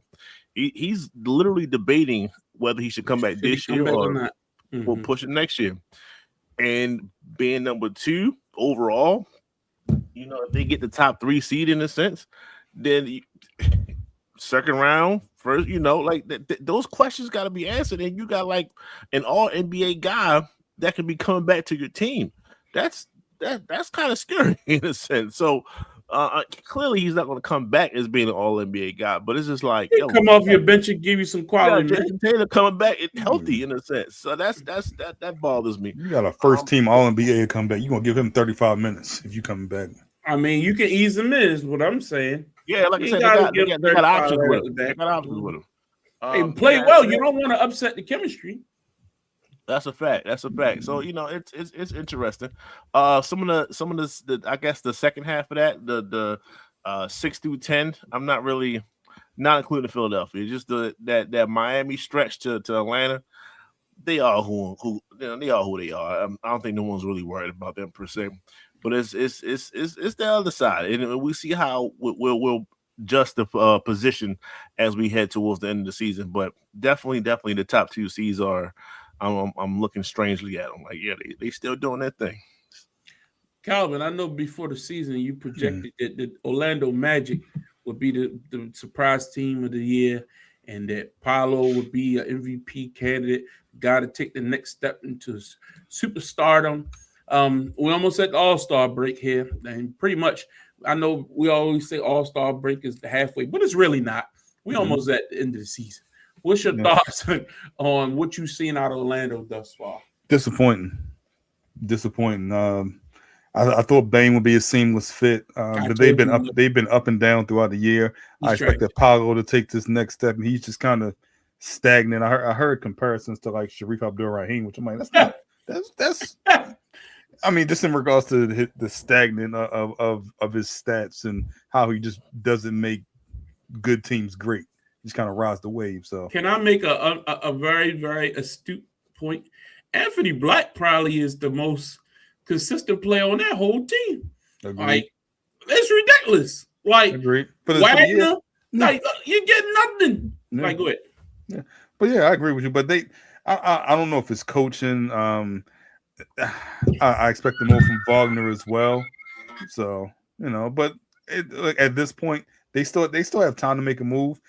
But they're also, because of the Bane trade, because of the assets you gave up, you cannot make any additional moves, any major moves, without including one of those big three guys that you got on your team. So, just been disappointment so far this year. Yeah.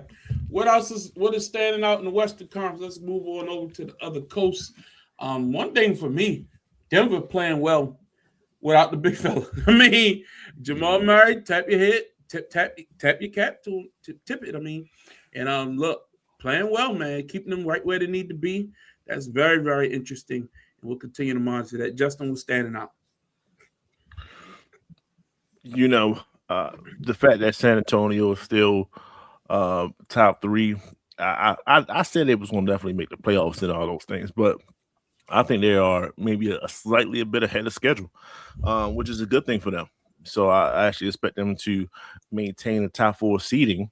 I do not expect. I guess a surprise would be Phoenix right now. They're playing, great team ball.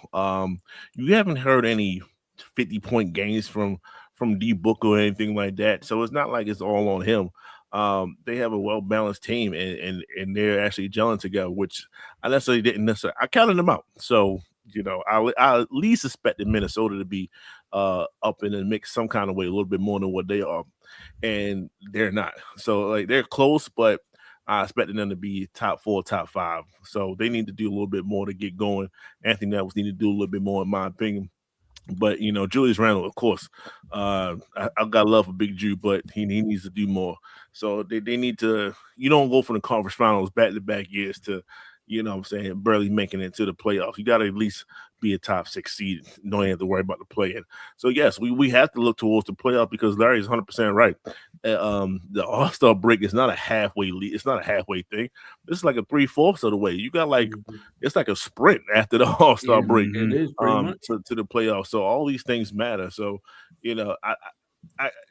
I'll be asking y'all this. Do you see Portland making the playoffs? They're gonna hold that spot? You mean playoffs or like even the play-in, just making the playoffs? I'll give you play-in. I'll give you 8 through 10. I think Golden State falls out. No Jimmy Butler. The rest of the year, I'm relying on Steph. I can see Dallas making that move. So, and I'll definitely see Portland being better than them. And if you get Dame back too, yeah, I like the young talent out there in Portland. And then Denny Advia, bucket. who was in DC. He's walking 25 and 6 now. So yeah. I like I say, I like what I see. They were on Amazon the other night, and I made it a point to tune in to the game, and they were down like 12, and all of a sudden, them boys started letting it go, and I was like, okay, all right, like they got it, like yeah, they good. And one day, and we speaking about right below them, the Clippers. And somebody made a point about, if you've been paying attention, Kawhi Leonard quietly has been having a hell of a year. Like, I think from like December on, he's one of the hottest basketball players there is walking now. That team since December. I like that. They was bottoming out. Yeah, I think they on a really heater right now. And again, the record doesn't look great, but if you see how they've been playing lately, Russ has been good. Harden has been, like, they getting some good contributions from those veterans who we thought were pretty much done. So we'll see. We'll continue to watch that. I'm gonna be interested to see if anybody in the West makes a move to try to improve their odds. Because if you look at the bottom of the West, Dallas, we know with the Kyrie situation, what are we going to get there? Are they going to move Anthony Davis? Is that a trade that's really still going to happen? And if so, who's the suitors? What y'all thinking? Y'all thinking they going to move AD? Injuries, I don't know. Well, he's been more injured than Giannis. I think he would have been a key. I think there was legit talk about him for Towns at one point. And now I don't know if I could trust him, especially if I'm contending. I don't know. And then he wants a contract extension too. Yeah. Which is the other piece. So, yeah, I don't think he goes anywhere, at least this offseason. What you think, Justin? You got to be you got to be, maybe one of the bottom out teams might just take a look just to sell tickets. And unfortunately, that's where he's at right now. Like, is he a talent? Yes. But the fact that you can't depend on him. Like, and he's not with one team. Like, had he stayed in New Orleans, that's different, right? Because you see what they're doing for Joel Embiid in Philadelphia. They will wait until he's good to go again. Trust and it's like, and the fans understand that. The fans understand what Joel, what Embiid is about. Because you bounce around and now you're on your third team or whatever, you don't have that homegrown stuff. So I don't know what do you do if you're Anthony Davis up. Do you stick it out and just say, like, okay, well, y'all can go ahead on and put the franchise in Cooper's hand, but I'm still here, but I can get some type of points or whatever. It's just he's in a very odd spot, and I don't even think Chicago want him, and he's from Chicago. So, like, where does he go? I'm hearing that they telling Kyrie to sit out, just so they can get a better draft pick and stuff like that. So Anthony Davis just in a tough situation. But I mean, you see, I mean, he hurt his hand from a guy driving baseline. Like, yo, you hurt your finger, bro. Like, come on, dude. Like, yo, he can't stay healthy, and it's at this point. If I guess at one point, you don't want to necessarily laugh at people's injury. It was kind of comical, like, yo, AD always hurt, that kind of thing. But now it's like, it's sad. It's sad. It's sad now. Yeah. Ja Morant. He's staying. I don't think they get rid of him. I don't see anyone. I don't know who would trade for him. Like, if you would have told me Atlanta for Trae Young, I would have said okay, but you still got to pay him. Yeah, he need to go to Utah. Like, that's Laurie Marcus. Utah. Yeah. Like, I don't think that'll work. Okay, just a few things, and then a lot of Zion. Do you move Zion? You got Derek Queen. Try to build him up. It's got to be the right trade. They don't have no draft pick either. They gave it to Atlanta, so it's kind of like it's got to be a trade that brings bad talent in the pick. To answer your question, I would. If I'm New Orleans GM, you wouldn't? I would. It's time for him to go. I got other pieces now. It's time for him to go. Yeah, you got to build. You're the worst team in the league, essentially. So we'll see. All right, let's get into some pro wrestling. Big weekend coming up in the world of WWE. You have the Royal Rumble this weekend. I'm building up to 2 o'clock. Yeah, in Saudi Arabia. Building up to it, AJ Styles and Shinsuke Nakamura had a hell of a good little match. Saturday main event last Amazing. week. Um, Pretty much, if you've been paying attention, this is the last week of AJ Styles for the most part. That's the assumption. Now, could they pull a swerve out and in some kind of way he beats Gunther at the Royal Rumble this week? Yes, they can make that call. But if you look at it, AJ debuted 2016 in WWE, 2016 at the Royal Rumble. So that'd be 10 years. That'd be final finale to his career. He always say he didn't want to go be no old broken up man. He still wanted to perform at a high level on his way out while he could still appreciate it. Had a great match with Shinsuke. Shinsuke wrote a long letter thanking him and everything like that, which kind of took a lot of people off. Yeah. And then he had a match with CM Punk on Raw this past week, kind of like a swan song. We know he had his last match with John Cena a few months ago. He had a good match. He had a tag team title win, him and Dragon Lee a couple months ago.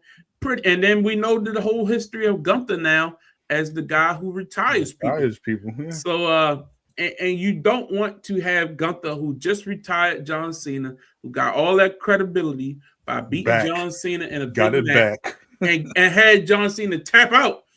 You don't want to now just wash that away with a loss to AJ Styles in a big spot like the Royal Rumble. I think this is a good way to go out, man. I know a lot of people say, why would you go retire AJ Styles in Saudi Arabia? I'm like, really? At this point, it don't matter where you go. You're going to go in the Hall of Fame at WrestleMania. They're going to celebrate him. He's going to be remembered as one of the all-time greats of this era. Because if you look back at the career of AJ Styles, I've been following AJ since he was in WCW, went to as a young guy. Then he went to TNA. He was in Ring of Honor. He was the ace of TNA for many years when I used to watch TNA before they even got TV. They was on pay-per-view every week. And you had to pay $10 every week just to watch. I did Hotbox, so I ain't pay nothing. But and you go watch him against Samoa Joe, or before that against Low Ki. If you're a wrestling fan, you know who I'm talking about. Against some of the greats of that era. I mean, you had some great young matches. AJ was that fast, high flying. Like he was that guy that a lot of this generation molded themselves after.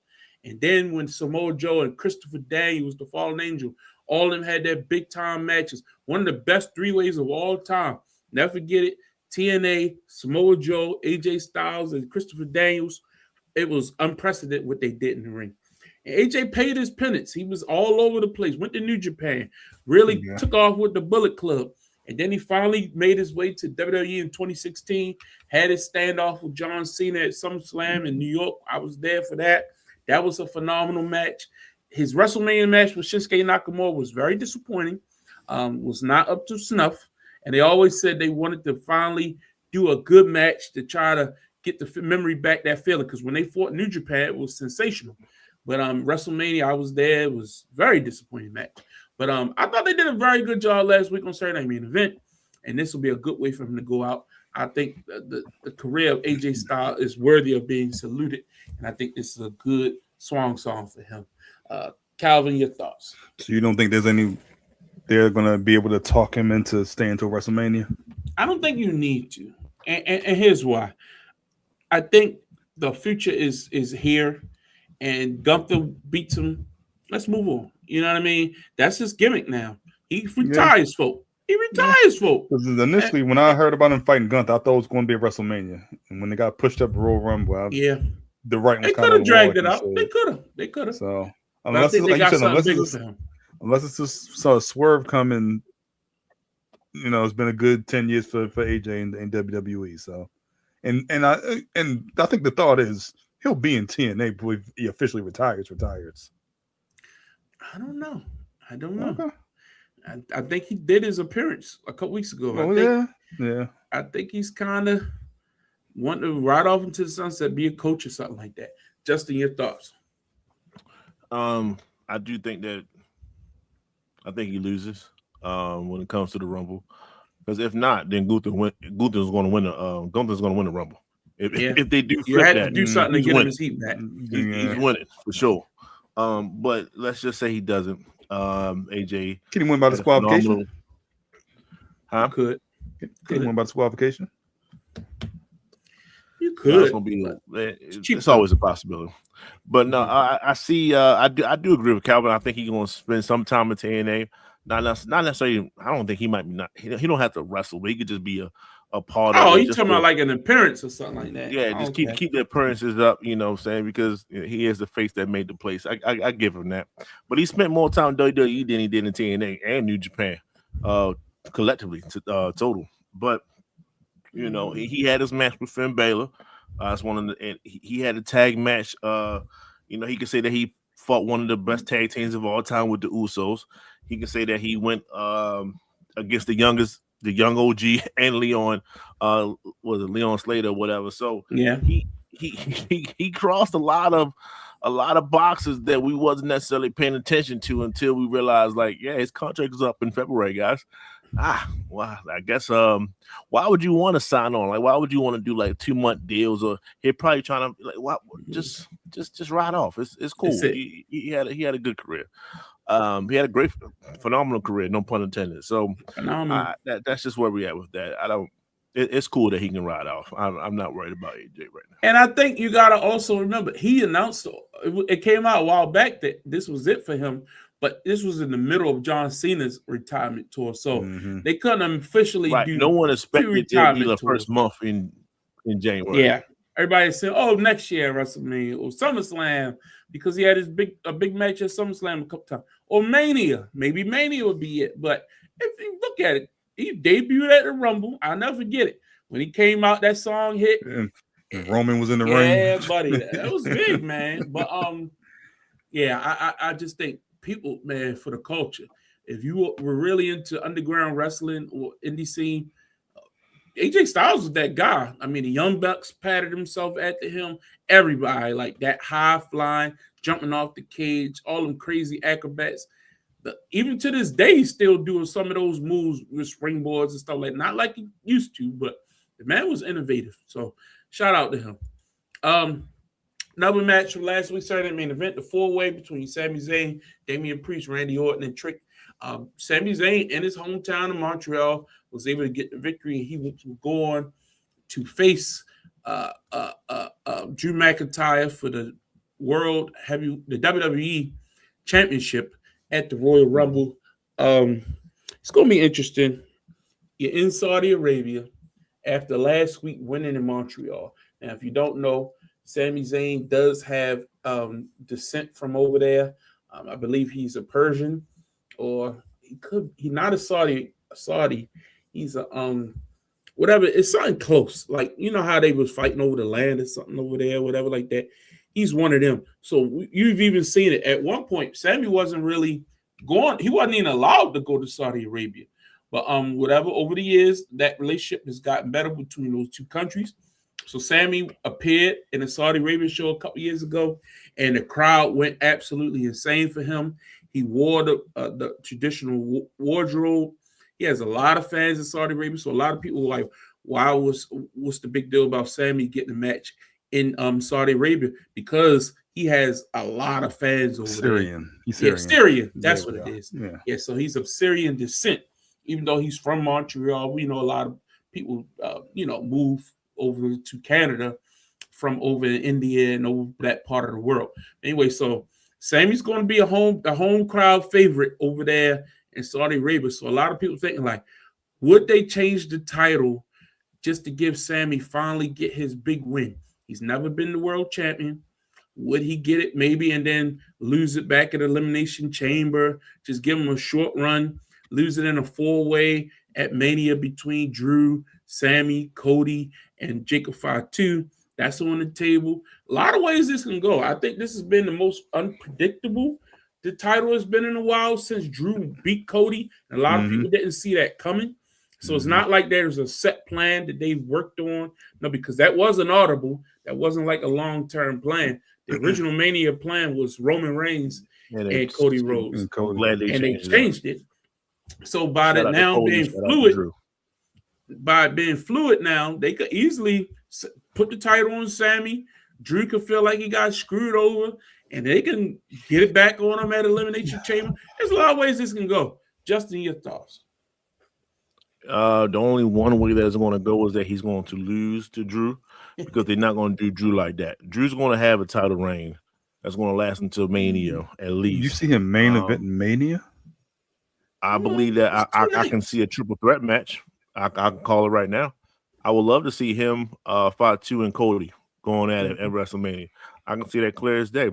Sammy's rival will be Trick Williams. I believe that through really? Yeah, no doubt. That was the first person that he kind of had an argument with. The styles clash, and that's what you want that sells tickets.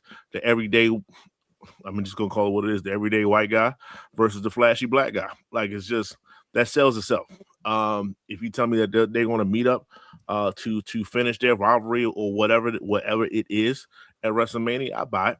I buy it with no question.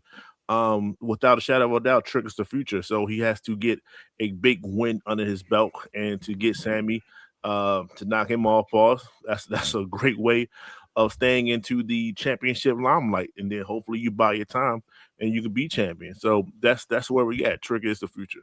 But yeah, that's what I got. I got Drew holding on to the title. I got Sammy definitely losing. What's your thoughts, Kyle?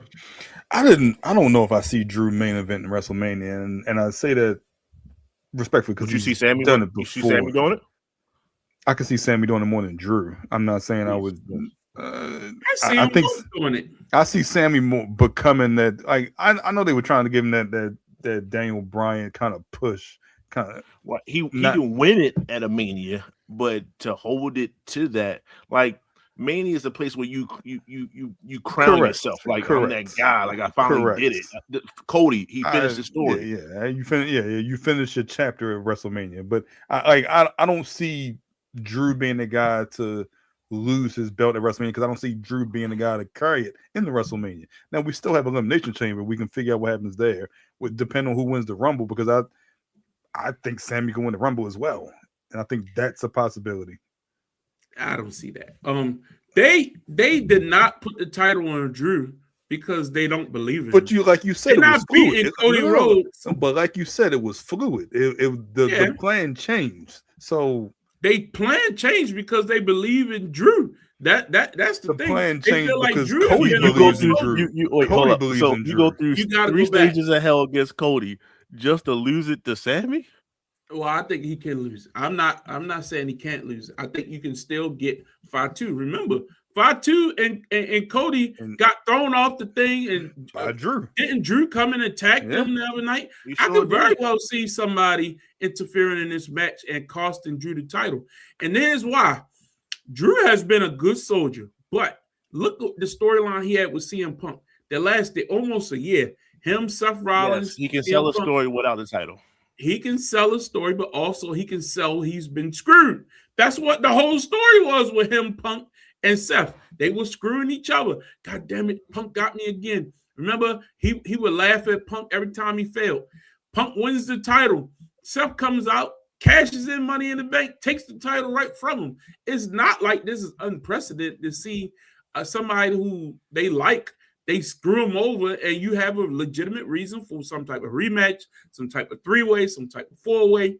But they still like Drew. But Drew has been screwed over more than anybody. The Gunther match, remember? He had Gunther beat for the title. He had Roman Reigns beat for the title. And then all of a sudden, what's his name?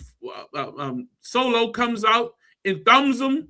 And then in his hometown, and he lost. Like, no, I think they believe in Drew, but you got to give him a little run, man. You do. But I think if in the long run he gets to attack, it's a way to tell that story.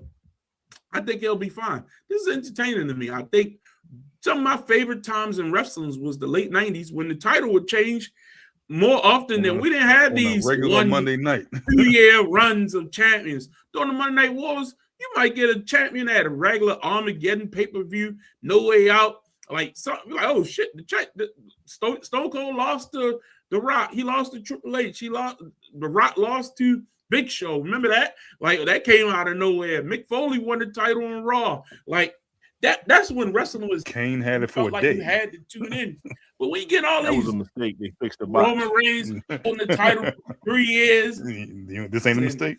Gunther holding the title for 2 years, and Cody got to hold the title for a year and all that. Like, we don't need these super long reigns. And we had that era. It served its purpose. I think it's good to get more guys involved at the top. I think it keeps it fluid.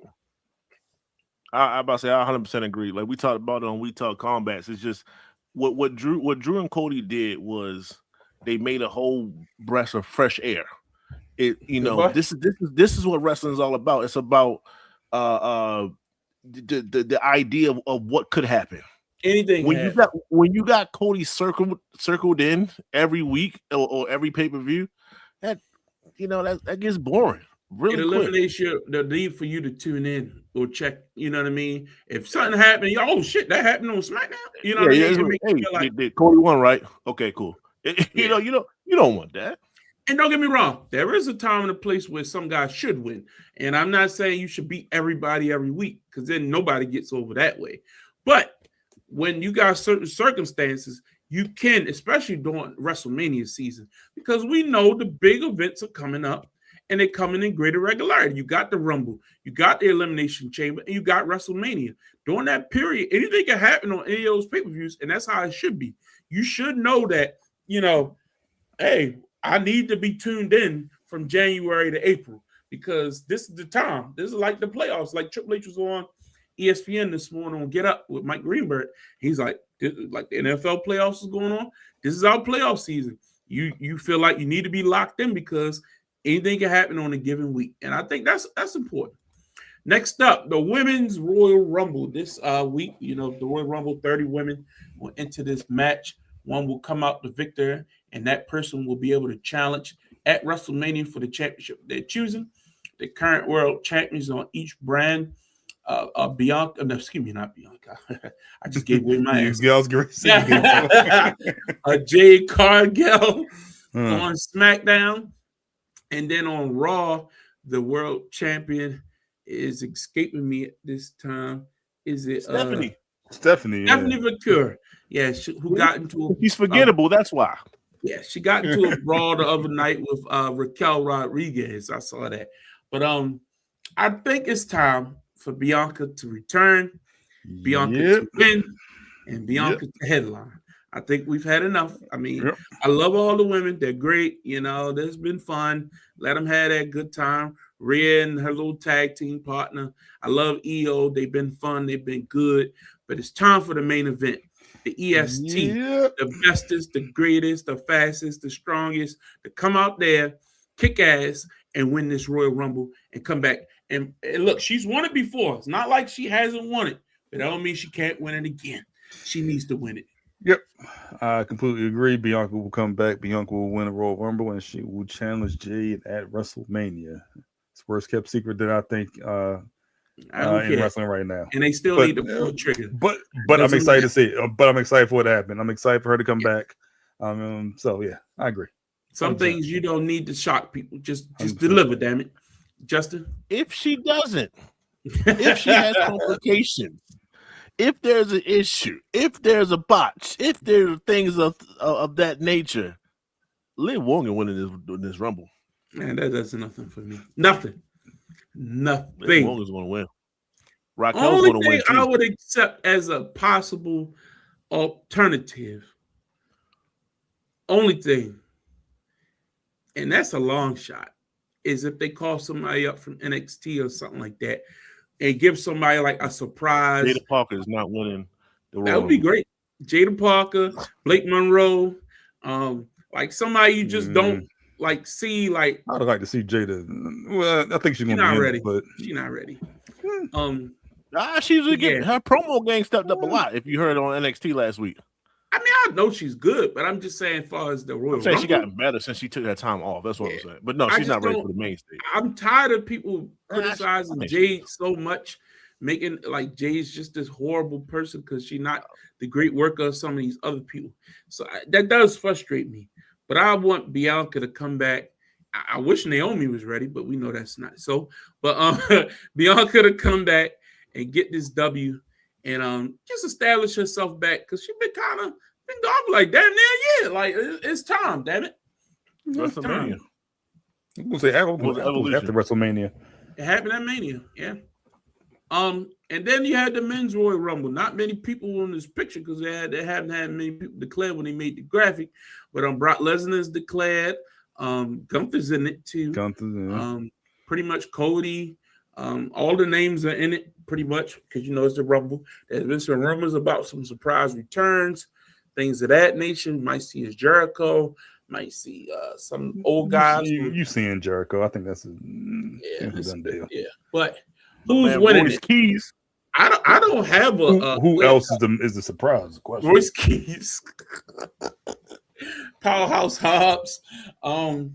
Yeah, I really, to me, Obafemi might be in it. I think he is. Oh, ain't no Mike.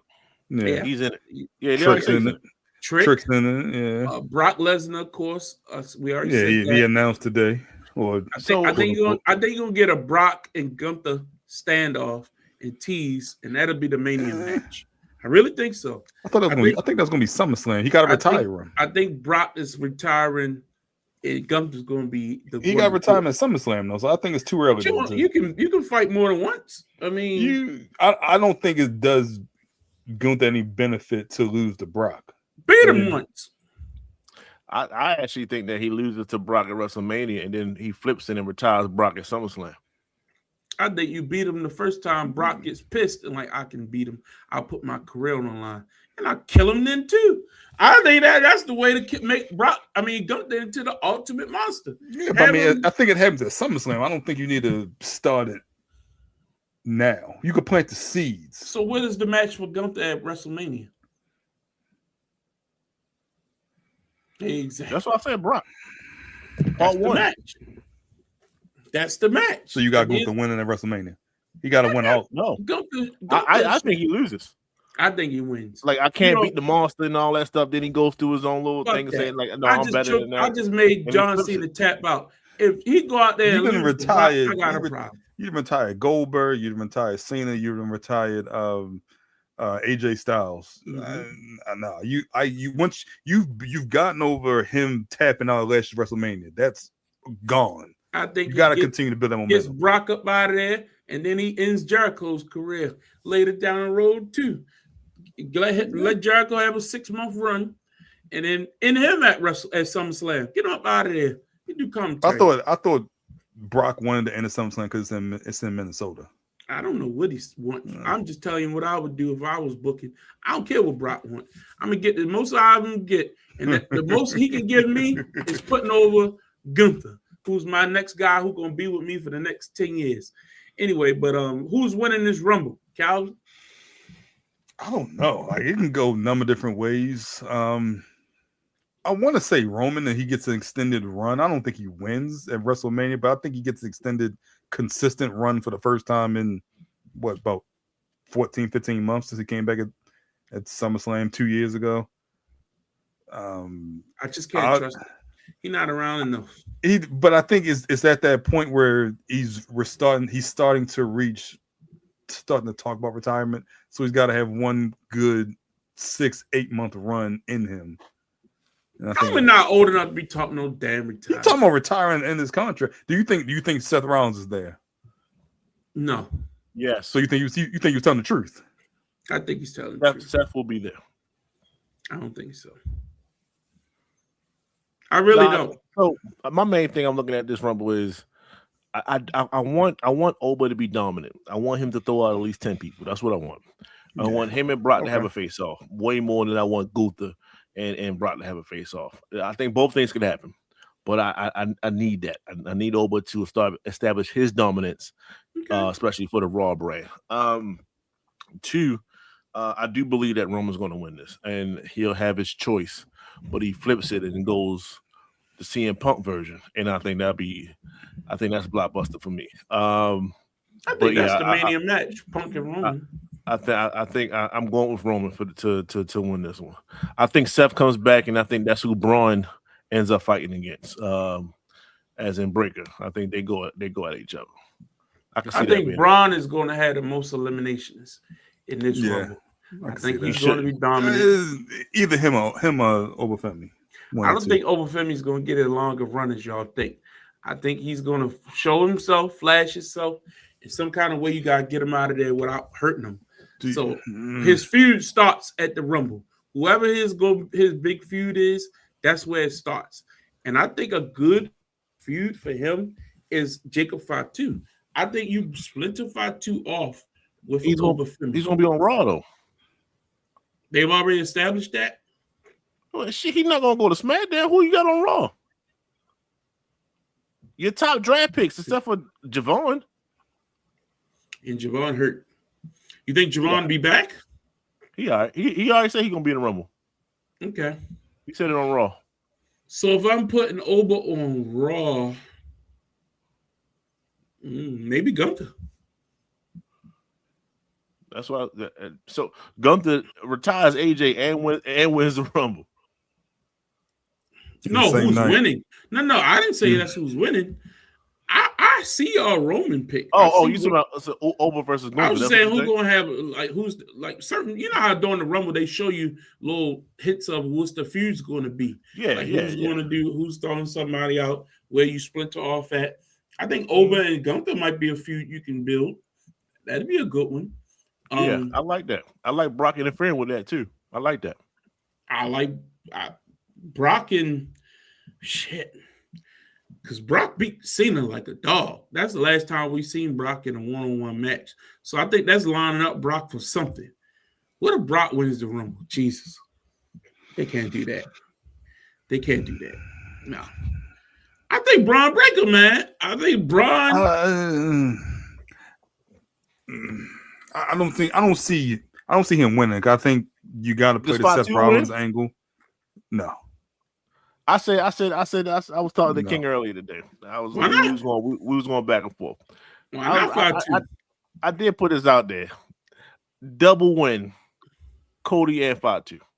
They both take on Drew for both feet hit the ground at the same time. The only reason why I don't know who's going to be the Elimination Chamber match, because I think which title has the more contenders. I think the more contenders is the SmackDown title. Well, we just seen Fatal 4 with him. You got to build a Raw brand. We got Jey Uso, LA Knight. No, you don't. Yeah, you got the tag. You got the Usos. But he's gonna be in the Rumble. They both are. He ain't gonna be in no Elimination Chamber. So y'all think he's just done with being a singles competitor? Period. He need to let that go for a little bit. Just a little bit. For the time being, I'm not gonna say period. If you put the Elimination Chamber match on Raw, who are the 1, 2, 3, 4? Who are the 6 competitors? You got 2 for the division at least. Name them all. Reed. You got Breaker. You putting both of them in? I thought you might put.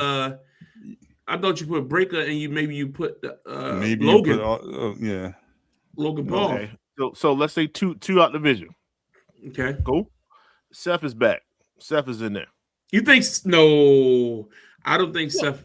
Seth is coming back in the Rumble. That's 3 right there. I think it's pushing it for him to be back by Mania.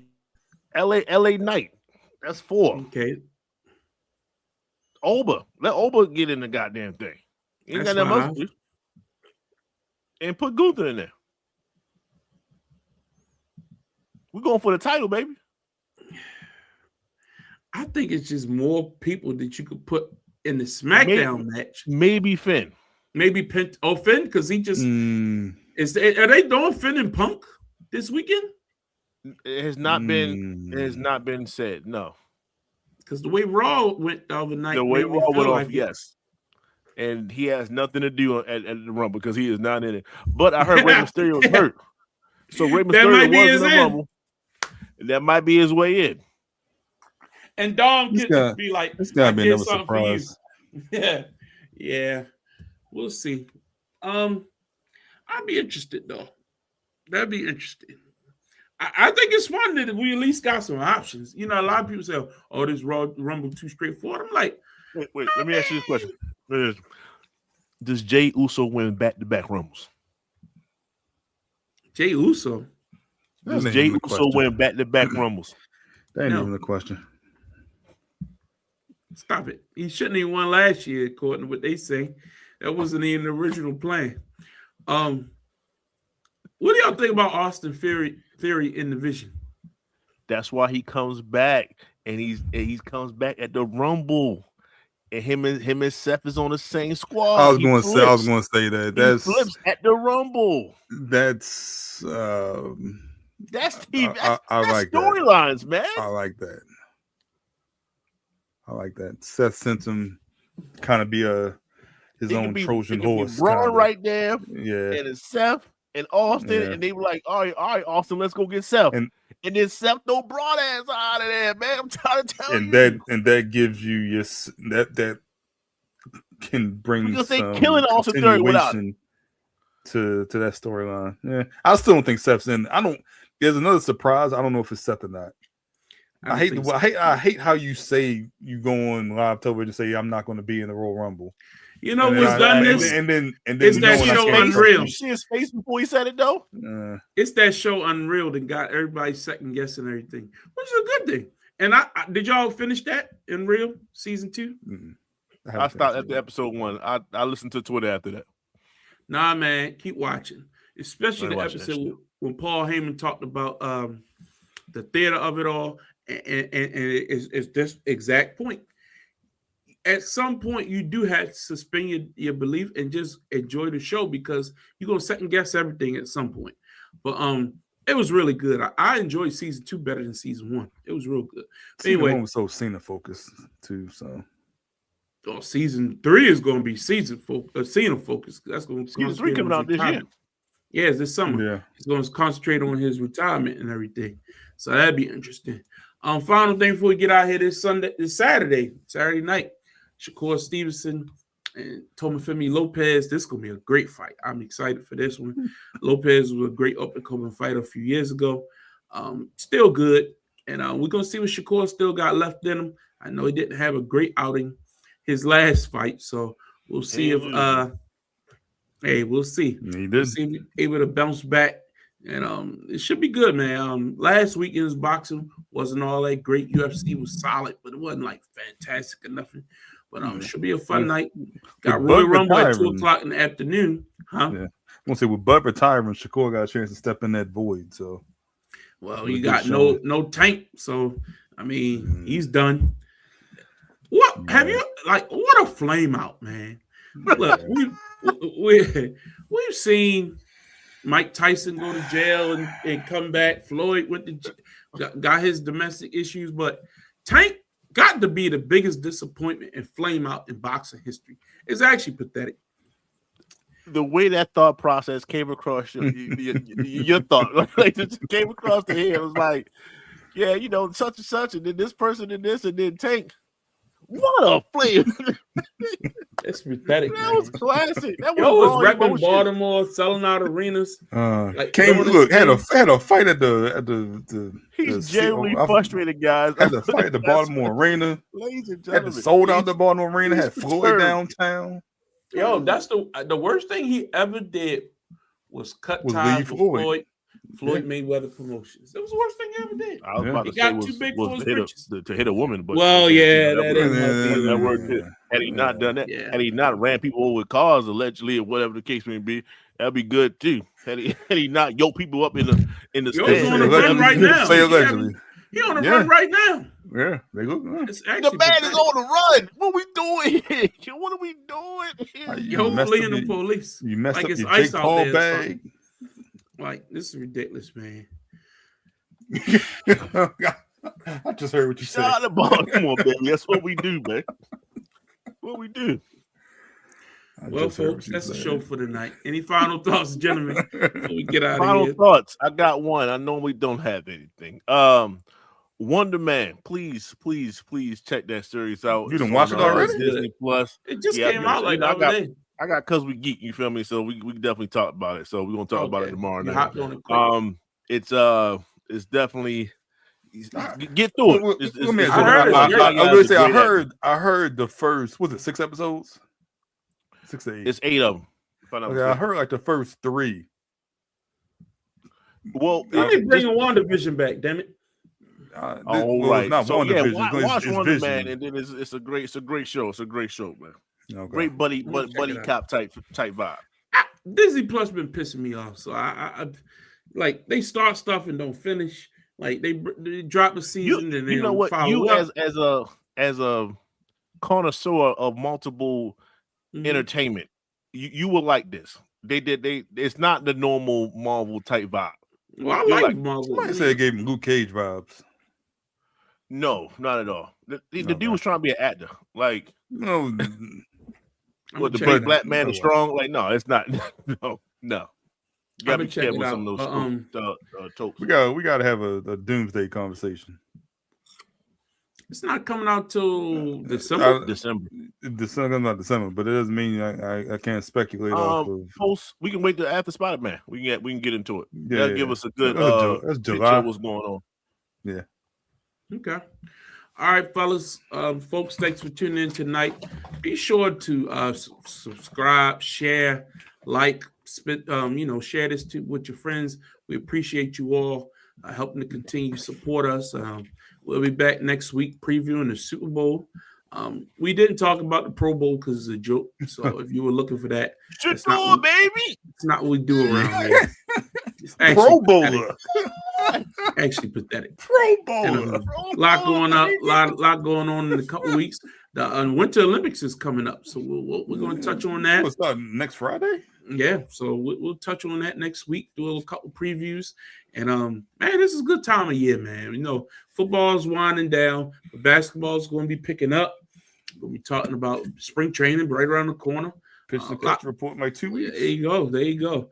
Trade deadline for the NBA is next week, so we'll see if we get any new news on that. Still waiting on the Ravens to get an offensive coordinator. So be interesting, Todd man. Monken is coaching a Pro Bowl quarterback. Yeah. Hey, tip your hat. All right, folks. Thanks for tuning in. We'll see you right here next week for another edition. Get off the damn fence. Have a good one.